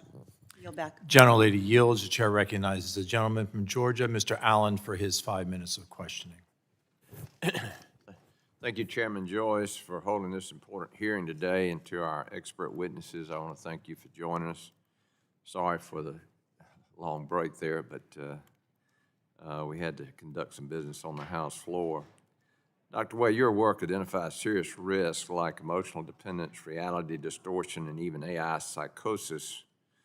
What, if anything, should Congress require from companies developing general-purpose chatbots that to ensure these systems do not exacerbate the already out-of-control mental health conditions and unintentionality encourage delusional thinking? Thank you for the question. I think having more information is key here. So being able to require transparency from companies regarding what are the rates of crises, what kind of crises protocols are in place, how are they handling them, how much are people actually having reality testing issues when using it. We don't have access to this information, so first step would be that. Dr. Torous, we've seen cases of teens who spend hours a day on AI chatbots. While some of these conversations are mundane, there are other examples that engage in topics related to self-harm and sexualized material. A growing number of teens becoming emotionally dependent on these. From a clinical standpoint, are there design practices or guardrails that platforms should consider, especially for entertainment or companion, to prevent minors from forming unsafe or addictive relationships from these systems? Yeah, so we're still learning about these parasocial relationships where people make, again, these relationships with these bots. These are not objects, these are not people. And in some ways, I think a useful analogy I can tell patients is, think of, again, using an AI like a self-help book. We can all go to the bookstore, we can buy a self-help book, we can learn a lot from that self-help book. That's a really wonderful thing. I think where it crosses the line when the self-help book stops giving basic self-help, starts getting too personal, starts talking about deeper issues. So I think it's possible for the bots to operate as self-help books by having very clear guardrails of where they stop and where they hand you off to a person. And again, to the credit of some of these companies, they are beginning to recognize they need to do this and to implement it. We haven't seen what the effect is, but again, we know that self-help is a wonderful thing. We don't want to stop it, and these bots can do it to some extent. Dr. King, chatbot users routinely share highly personal, medical, financial, and confidential data. What types of data handling disclosures, limits, or prohibitions should Congress consider to prevent misuse of this sensitive information, especially when minors or vulnerable adults are involved? So, we have law in California that puts limits, or at least puts notice on the collection of sensitive personal information, things like location data as well. I mean, I think those should be models for anything that Congress considers. A general approach to data minimization, that companies should try to narrow the scope of the data to collect for things that are actually needed for the purpose that they are processing. That obviously is a very, I think, going to be a very interesting issue in the chatbot space, and just with AI in general because of AI's intense demands for data and the desire for companies to reuse that data over and over again beyond the narrow context in which they collect it. So there are some real challenges here, I think, as we try to consider what are good limits to put at a federal level. With children, again, understanding if there is a child on the other end of that conversation, I think is a really important thing. I am a parent of 2 kids, so I am a personal stakeholder in this discussion there. Right. Well, I have 14 grandchildren, and my children or their parents are doing everything they can to keep them away from social media. I know growing up, my parents taught me values. There were certain things not allowed in our home. And these values, one of them was to guard your heart and your mind. This is the greatest computer ever created, and you put garbage in here and you're capable of anything. We see it every day in this country. I texted this, and, the Bible says to guard your heart and mind because they are the source of life and actions. And I'm out of time, but if you could respond to me, does faith play any part in this, in the way children are raised today, in the values that our society, the truth, does that matter? Was that to me? I apologize. Well, I'm out of time, I have to yield back, but could you respond in writing on that? And if you want to share it with another panel member, that'll be fine. I yield back, sir. Gentleman yields. The chair recognizes the gentleman from California, Mr. Mullen, for his 5 minutes of questioning. Thank you, Mr. Chair. Recent reporting has highlighted that chatbots are not trained as professionals and can mislead users, especially vulnerable users like minors who turn to them for guidance on sensitive issues. In some cases, people seeking support for mental health concerns or advice on complex legal or financial matters are being given information that is untrue, ineffective, or even dangerous. So, Dr. Torous, you describe in your testimony how some users believe and in some cases are told that they are receiving therapy from a licensed professional when that is simply untrue. What are the potential harms of a user falsely believing that they are receiving clinical therapy from their chatbot? I mean, the risks are tremendous, right? To be told that the chatbot says it's a therapist. And we have examples where the chatbot even pulls out a medical license number or a therapist license number. And a reporter actually called this therapist and said, "Do you realize that the chatbot is using your number?" And the therapist said, "Why me? Why did I get picked? Why is my license number there?" So I think that, again, given the next wave of these chatbots will have voice, they'll have images, they're going to be more powerful and more convincing. I think putting in those guardrails or safety protections now is very important. I've seen recently companies begin to put these disclosures that say this is not a real therapist, it's not a real person. That's an easy technology thing to do. It doesn't cost them that much money.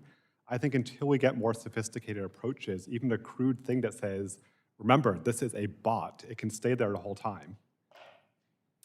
And Dr. Wei, in your testimony, you distinguish between the use of general-purpose AI chatbots for mental health and other emerging tools that are trained on expert-developed data and have ongoing safety monitoring.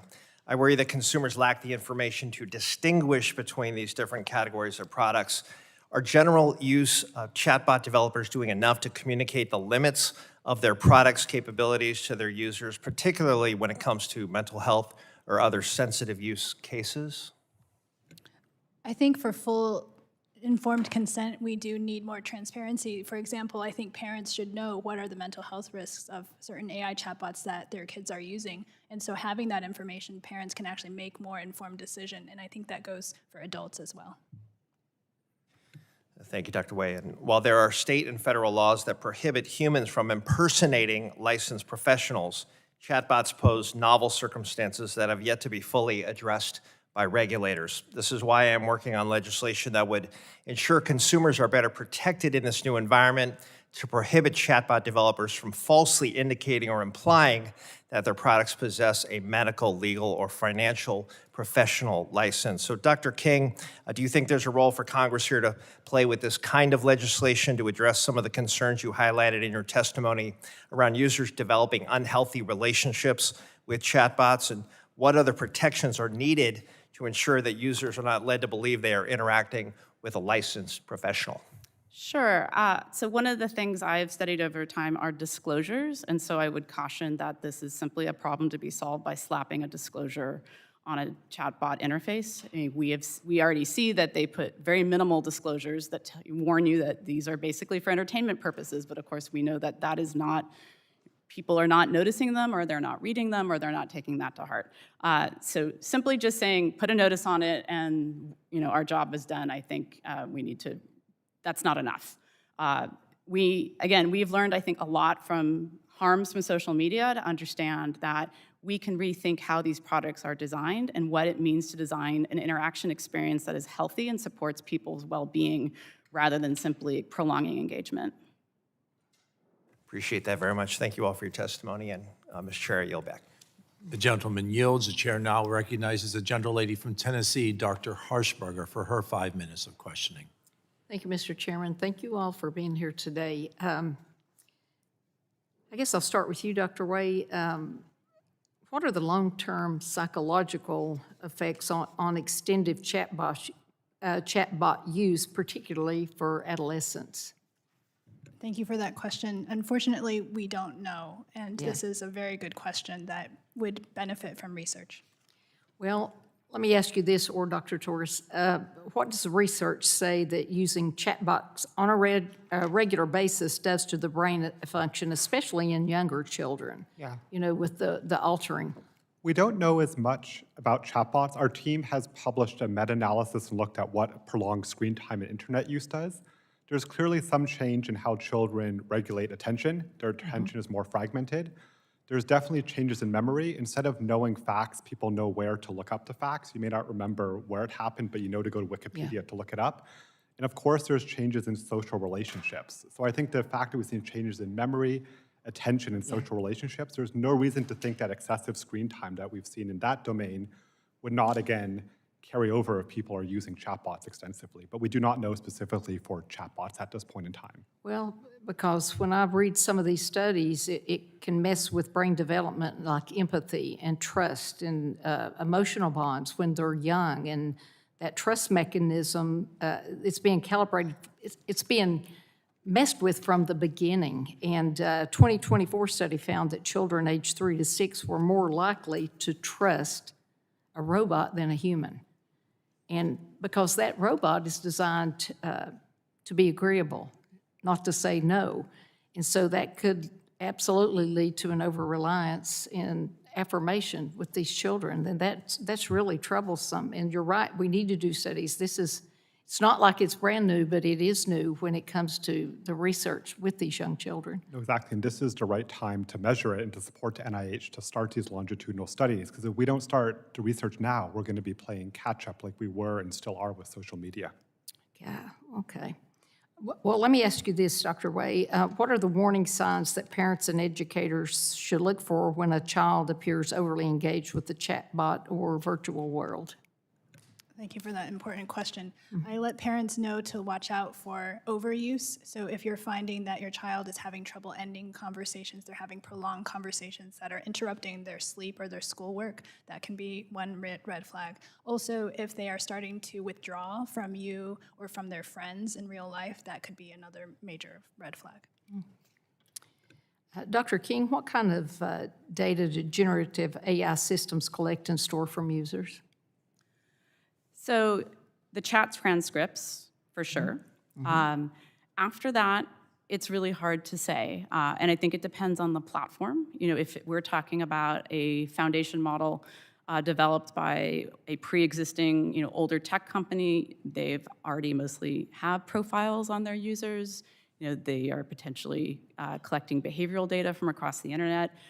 We know in some cases they are already looking to use that data in their chatbot discussions, especially as we start to look towards explicit advertising. I know companies are considering that now. So your past shopping experience may feed into the recommendations you get from a chatbot. Again, I think we're at the very beginning of this. The companies that are more standalone who are developing chatbots, they clearly have a lot less data on consumers than the pre-existing companies. But we also, again, are seeing an increase in the different types of applications. Just to say OpenAI, they've come out with a browser. I know they are considering, they've publicly announced that they are going to be developing a hardware product, maybe it's something like a phone. So even if those companies don't today have the same amount of data that the larger companies do, they are moving in that same direction ultimately. Well, I have a couple more questions, but I'm almost out of time, so thank you all for being here today, and I'll yield back. The gentlelady yields. The chair now recognizes the gentlelady from New York, Ms. Ocasio-Cortez, for her 5 minutes of questioning. Thank you, Mr. Chairman, and I'd like to thank the subcommittee for holding this important hearing and the witnesses for offering their expertise. Many of the stories that we've heard today about the deadly consequences of some of these AI chatbots are pretty extreme and horrifying. We're talking about suicidality. We are talking about people entering AI psychosis in some circumstances. And I think it's important for us to take a step back as to why and what is driving the openness to these models allowing this to occur in the first place. And I want to also shed light on what that means about an economic story about AI in addition to a psychological story about it. Dr. King, have you seen companies change or evolve their privacy policies or other kinds of policies as they seek greater profitability models? Certainly, we've seen them change their privacy policies as they've rolled out AI products. Yes, and I imagine some of this has to do with their business model, correct? Yes. And I think this, when we talk about why AI models are going to such extremes, and some of the extreme outcomes that we are seeing in terms of how people are using AI, in terms of emotional companionship, to, again, extreme cases of suicidality or psychosis, this also, I think, tracks with the pressure that these companies have to turn a profit that they have not yet proven. Just this morning, the Wall Street Journal reported a significant drop in the US stock market with the headline, "AI bubble fears hit stocks." Now, this also contrasts with what we've been hearing from the Trump administration, that the economy in general is thriving. And he's been saying that the economy is booming, but it's only 7 tech companies that are booming: Microsoft, Google, Amazon, and Meta. And they're driving this growth in just one sector, AI. So the entire US economy growth can be tracked down to 7 companies and their AI growth specifically. At least 40% of economic growth this year is attributed to these companies alone, and 80% of stock gains this year came from AI companies. But people are justifying these levels of investment because of the promises that the CEOs make that there will be a return on that investment. So for a company like OpenAI, their value is based on the expectation that they're going to figure out how to make a profit out of it, and they haven't.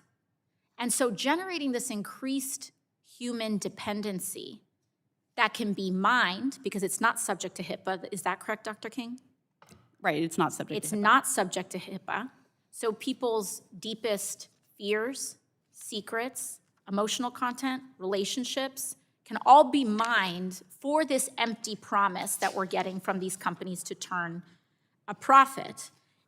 And the reason I bring all of this up is because the exposure of this industry and this investment, I fear, has reached broad levels, potentially, of the American economy. When we're talking about 40% of stock growth in the United States being attributed to these companies in the AI sector alone, and that sector has not turned a profit, we're talking about a massive economic bubble. And when we've seen, depending on the exposure of that bubble, we could see 2008-style threats to economic stability. And that pressure is reflected on the extreme lengths that these companies are going to allow unethical human interactions with these chatbots.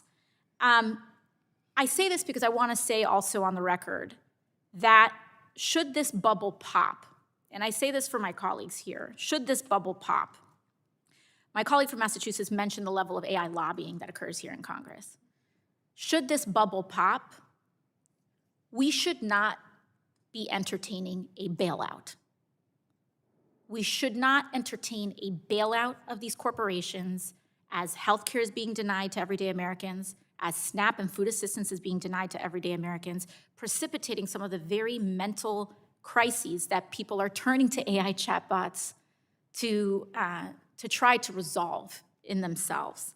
So I think it's very important that we get on the record and state that. And I'd like to thank the witnesses for offering their insight today. Thank you. Gentlelady yields. The chair now recognizes the gentleman from Indiana, Mr. Fulcher. Thank you, Mr. Chairman. We'll call it Idaho today, if that's Yes, okay. sorry. No problem, thanks. Dr. Wei, this question has to do with the proper role of AI, I think might be the best way to say it, but as human beings, kids are wired to form attachments with things that act friendly, and I think you've mentioned something similar to that. What we don't want happening is a chatbot taking the role of teaching a child right and wrong. With AI utilization increasing in children, are you concerned that children may look up upon or to a faceless chatbot as a sort of parental authority or figure? And how do we propose that parents and educators prevent that from happening? Thank you for the question. A lot of times, teens and children turn to AI chatbots first for homework or for useful purposes, and then it can shift. And that's where that shift is that concern that you raised, which I think is appropriate. We don't know the long-term effects of AI companions and chatbots in terms of emotional relationships. It's a frictionless relationship. It doesn't offer the same kinds of moral guidance like you referenced or the complexity of human dynamics. So we still need to understand better how to help kids navigate that while still being able to use AI for good purposes. Like As a responsible parent, I could see that as a real challenge. Building on that, I want to talk about maybe customization of AI. And so, as we've discussed, much of AI chatbot use relies upon the prompt. Users can tell a chatbot ahead of time to act as a psychologist or a friend, and they can even tell the AI chatbot to be hypercritical or agreeable to what they share. And in terms of mental health or even criminal conversations with AI, this seems troublesome, at least to me. A domestic abuser, for existence, could, with the right prompt, get validation for their actions. From your perspective, how concerned should we be about the psychological impact of customization of these chatbots, and especially in the use of psychological help? There was a recent study that came out that showed that the AI chatbot will agree with the user 50% times more than a human over ill-advised decisions, so things like you described. So I think that there is a concern there for sure. So on that front, the importance of human relationship is, at least seems critical to me. And this, Dr. Wei again, these tools may not be designed to hurt people psychologically, but their simulated empathy and validation seem like it would make it easier to withdraw from real human interaction. Is it fair to say that chatbots may unintentionally encourage a user to withdraw from human relationships, especially if that user is already struggling? That can happen in some cases, although we're not quite sure how often that happens, but we do see that there is social substitution, so people may at first become more connected and attached to the chatbot and then withdraw from their real family and friends or their offline family. Yeah, it was raised a lot of concerns. Mr. Chairman, that concludes my questions on the topic. The gentleman yields. The chair now recognizes the gentlelady from Texas, Ms. Fletcher, for her 5 minutes of questioning. Thank you, Chairman Joyce, and thank you and the ranking member for convening this hearing today. Thank you to our witnesses for your testimony on this really important matter. We've been hearing today about the impacts of AI on all kinds of things in our society, and certainly we are aware that AI brings many opportunities for innovation, but also a lot of potential harms along the way, and that's what we're really focused on in here.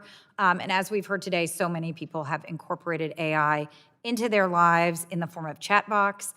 Chatbots is especially true for our kids who have embraced AI chatbots at a significantly higher rate than other age groups. And if they're left unregulated, AI chatbots pose a real danger to the safety and the well-being of all Americans, especially our kids. Now, some states have engaged in efforts to address these challenges and have done that on a bipartisan basis to prevent all kinds of consumer harm from AI systems, and including the regulation of chatbots. And we've talked about it a little bit here today. Congress has been debating federal privacy legislation to protect Americans, but we haven't been able to move it forward. We haven't been able to actually get it done. And one of the many challenges we've had is that because we're not moving this forward, we've seen states step in and do the work that we should be doing here. And I hate to say this, but as Congresswoman Trahan already mentioned, this summer when this committee was marking up the reconciliation bill, this committee's majority passed a 10-year ban on states' ability to create and enforce AI regulations to protect consumers, to protect against the harms that we all seem to be agreeing on today are very real and important for our kids and adults alike. And so, when we're doing this work in here, we have to recognize that we need to find agreement, that we need to move these big issues forward. And I'm really concerned about what we saw happen in this committee this summer. And so I do want to ask a couple of questions. I know we're always short on time in here, so I want to make sure that while we are developing that federal legislation, that we move with all deliberate speed to address these things, and that we recognize that efforts like that, while many of us agree that a federal framework is the right thing to avoid a patchwork of state laws, we need to do our work and not have a moratorium for 10 years because we can't get it together and we can't get it done up here. So with that in mind, Dr. King, I do want to ask some questions because some of the risks that we've been hearing about today echo early concerns that were raised about social media in general. And I'm wondering if you can talk a little bit about some of the ways that you see that. And since we have limited time, what I want to do is also just kind of tee up my second question, which is, we've heard and we know that AI has been scraping the internet for data, collecting data, that they're getting into the most intimate conversations that people have and deep questions and concerns about their health and other things and using that data. Can you talk a little bit about how the companies are using that data so that people understand when we talk about this, it's not just theoretical, but that people's data is being gathered, collected, and used, and how they're doing that. I have about a minute and a half left for you to cover that. So in terms of lessons that we've learned from social media, certainly that there are real world harms that occur from social media use. And I would like to just point out that I feel like we haven't really probed the question, I mean, not just here, but in general, of like what a healthy, again, supportive social media ecosystem would look like. I think one of the chief challenges that we've learned from social media that applies here as well is the focus on engagement at all costs. And so, again, I see history repeating itself in that way. And so I think that is one of the most important lessons we can learn over all of the work we've done trying to understand social media harms. In terms of the data and how the companies are using it, again, we are still at the early stages, but I do think there's a difference between the large pre-existing platforms and the newer companies, and certainly it's the larger platforms that are the well-positioned to begin more tightly integrating the different parts of their businesses and the ad targeting model with people's use of chatbots. Everybody seems to be leading towards this idea that we will see commercial advertising and sponsorship in them. And so just to be clear, when you say that, you mean they will take what you put in a chatbot and they'll sell it to somebody else so that they can make money off of your questions, your concerns, because they learn these things about you. Or more specifically, you ask the chatbot a question about what jeans look the best on me, and you're going to get recommendations potentially that are sponsored. And of course, how well that's disclosed and whether people understand that the advertiser paid for that disclosure, I think is a lot of what we have to work through. Okay, well, that's really helpful. I've gone over my time, so I appreciate that, Mr. Chairman. Thank you all again for being here, for your testimony and your work, and I yield back.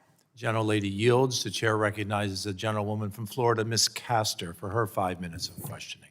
Well, thank you, Mr. Chairman. It is obvious that the Congress must act with urgency to enact guardrails to protect kids from the growing harms of online chatbots. So thank you for calling this hearing today.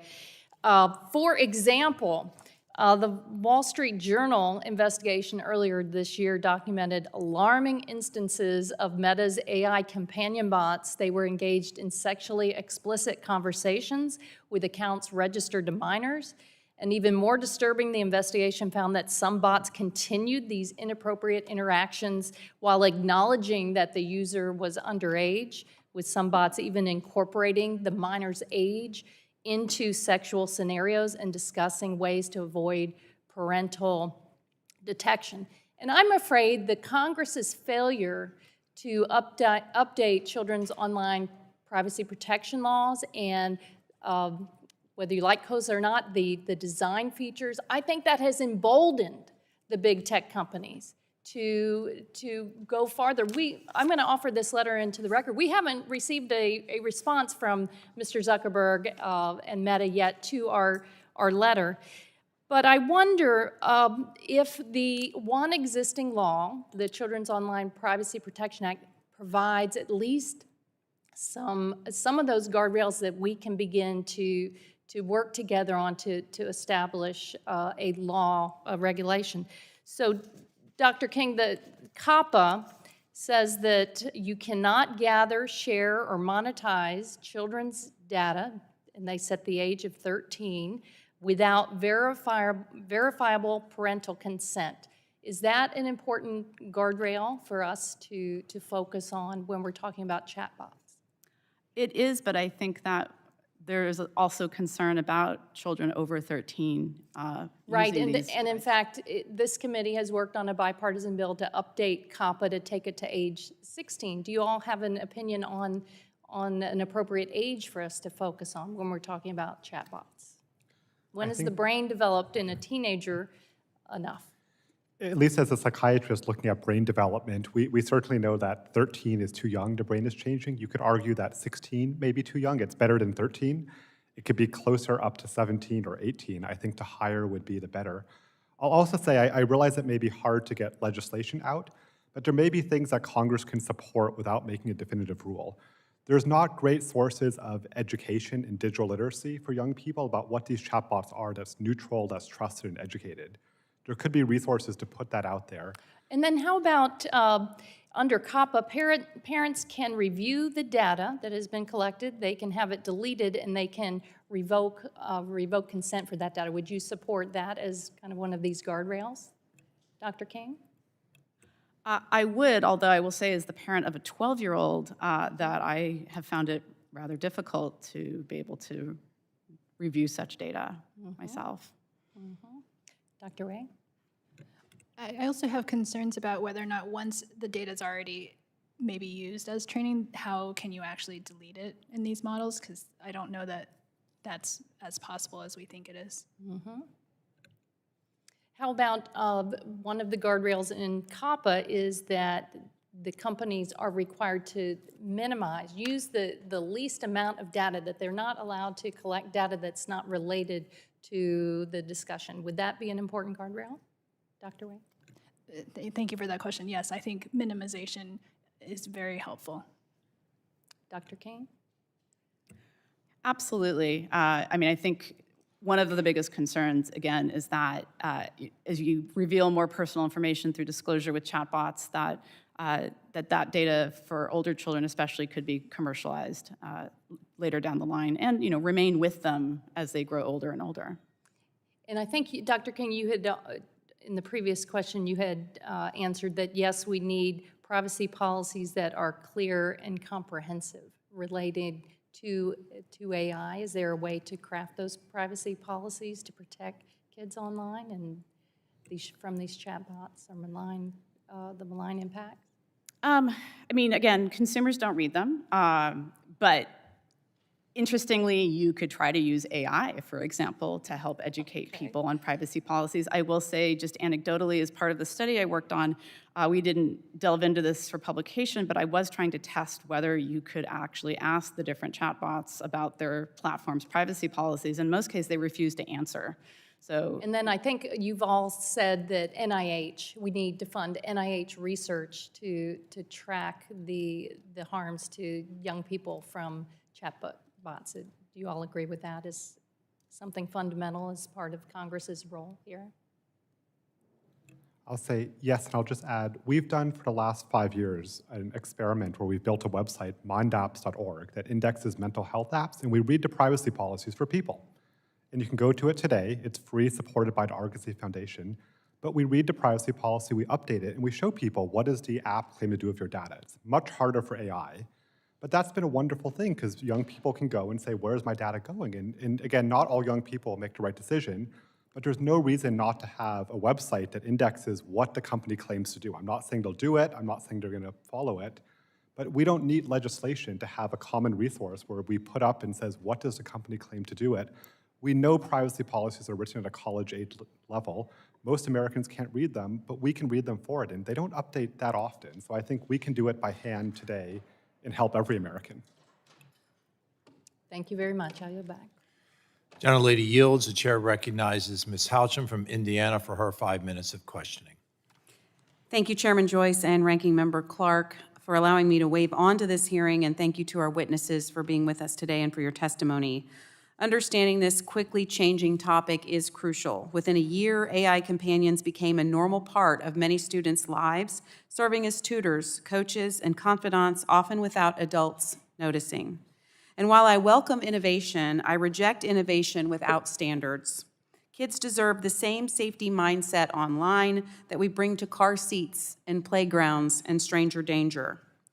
Unfortunately, we have seen heartbreaking stories recently that are cause for concern and action by this committee. Our job is to set clear guardrails so the best ideas can scale safely. I was proud to introduce the AWARE Act, the first bill on chatbots in the House of Representatives, alongside Representative Auchincloss. It complements the FTC's ongoing 6B inquiry into companion chatbots and youth harms by turning findings into actionable guidance for families. It directs the FTC, in consultation with other relevant agencies, to produce clear, practical resources for parents, educators, and minors on how to identify unsafe bots, understand privacy and data collection, and use AI responsibly. But we still need stronger disclosure rules. If you are interacting with a chatbot, you should clearly know you're talking to a chatbot at all times, especially minors. There should be no fine print, no confusion, and no unsafe persuasion.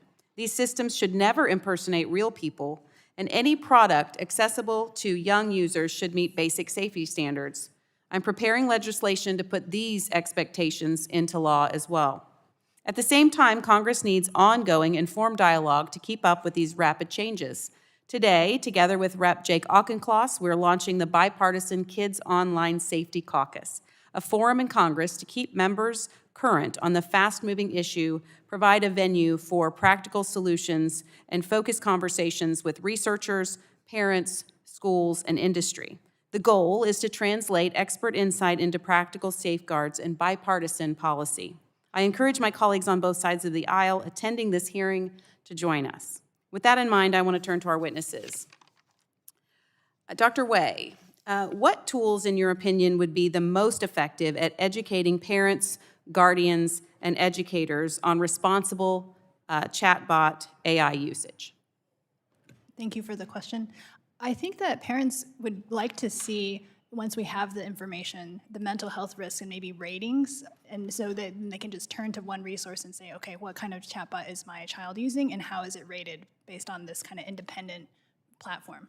Thank you. And how might chatbots influence the development of social and emotional skills in young users? We don't know this quite yet, but it does seem concerning that young children that are using it may be withdrawing and not really spending as much time with people in person. So there are some potential harms from that. I think we've seen that even in my own children, who their social circle is often online and not in person, which is different than, of course, how we grew up. So I do think that's a concern, especially with this added level of it being a non-human communicating with our youth. Dr. Wei, are there ways to develop AI chatbots that would make them safer for teens to use in other vulnerable groups? I do think so. There are guardrails that should be in place by default, so no discussion about suicide methods, parental control so that parents can have more tools to monitor what's going on, and age assurance processes to help with that as well. Would something like a directive to a suicide hotline, if the chat algorithm might recognize signs of danger, be something that could be helpful? Yes, at minimum, and having it really easily accessible in very timely fashion. And some have also argued that perhaps the higher risk ones actually have human intervention and escalation so that it's not just up to the user to click on that button. Great. Thank you. In closing, innovation can only succeed when families have confidence in the tools their kids are using.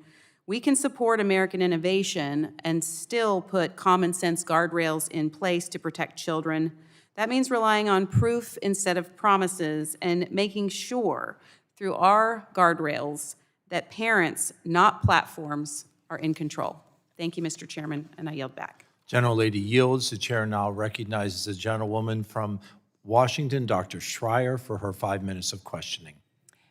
Thank you, Mr. Chairman, and thank you to our witnesses today. This has been such an interesting discussion. I was intrigued by your comment, Dr. Torous, and I wrote it down here. Americans are part of a grand experiment. And I've been saying that for a while, not necessarily about chatbots and AI, but just about social media. I'm a pediatrician. I'm also the mom of a teenager. And so I have been watching this from around 2007 to now, and what has happened with the skyrocketing use of screens and little ones, and then social media, and then impaired social skills, and earlier and more eating disorders, depression, anxiety, fear of missing out. Kids go off to college, they fall apart because they think everybody else is having a great time. And it's really been so destructive for kids. And so now we're talking about this on steroids. So now this depressed college student is going to turn to a chatbot for counseling. And as you said, maybe, I mean, none of them are FDA approved anyway, but this could be just a regular old ChatGPT. And we're hearing that like a third of the people who use chatbots find those conversations more satisfying than a real life conversation.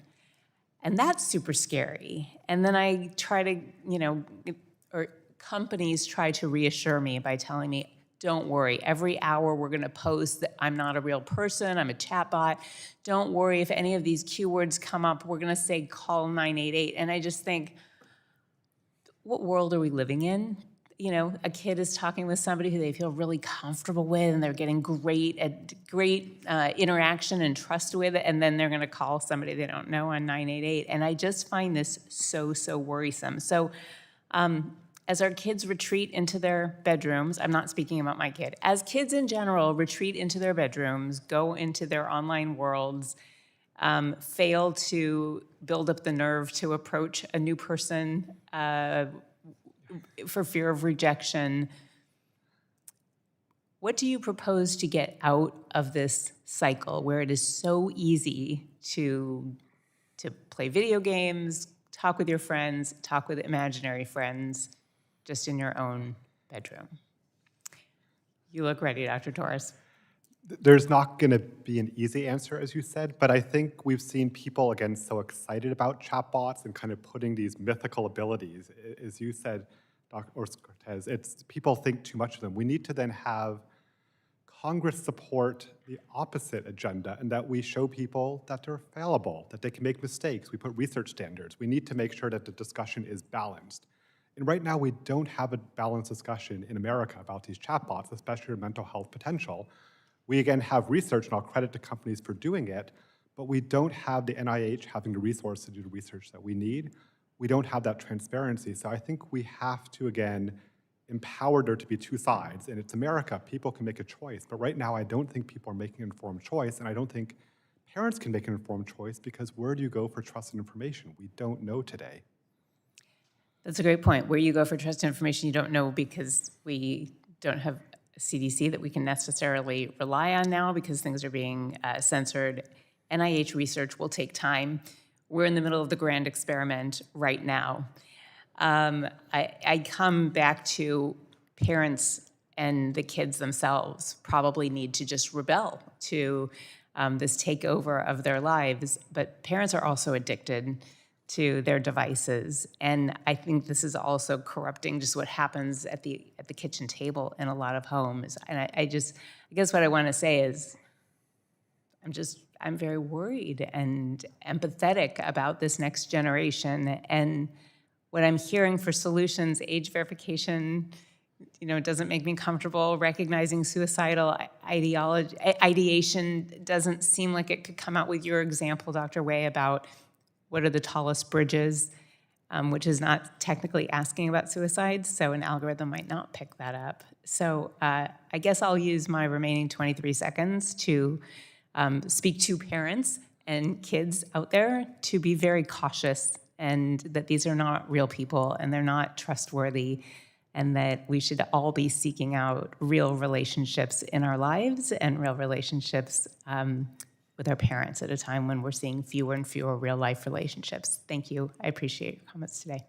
Yield back. The gentlelady yields. The chair now recognizes the gentlelady from New York, Ms. Ocasio-Cortez. Thank you, Mr. Chair. I'd like to seek unanimous consent to submit a letter penned by several members of the committee to Mr. Zuckerberg.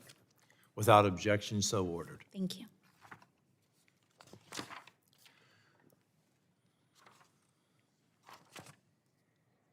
Seeing that there are no further members wishing to ask questions, I would like to thank our witnesses again for being here for a prolonged day because of the votes. I ask unanimous consent to insert in the record the documents included on the staff hearing documents list. Without objection, so ordered. Pursuant to the committee rules, I remind members that they have 10 business days to submit additional questions for the record, and I ask the witnesses submit their responses within 10 business days upon receipt of those questions. Members submit their questions by close of business day on Thursday, December 4th, 2025. Without objection, the subcommittee is adjourned.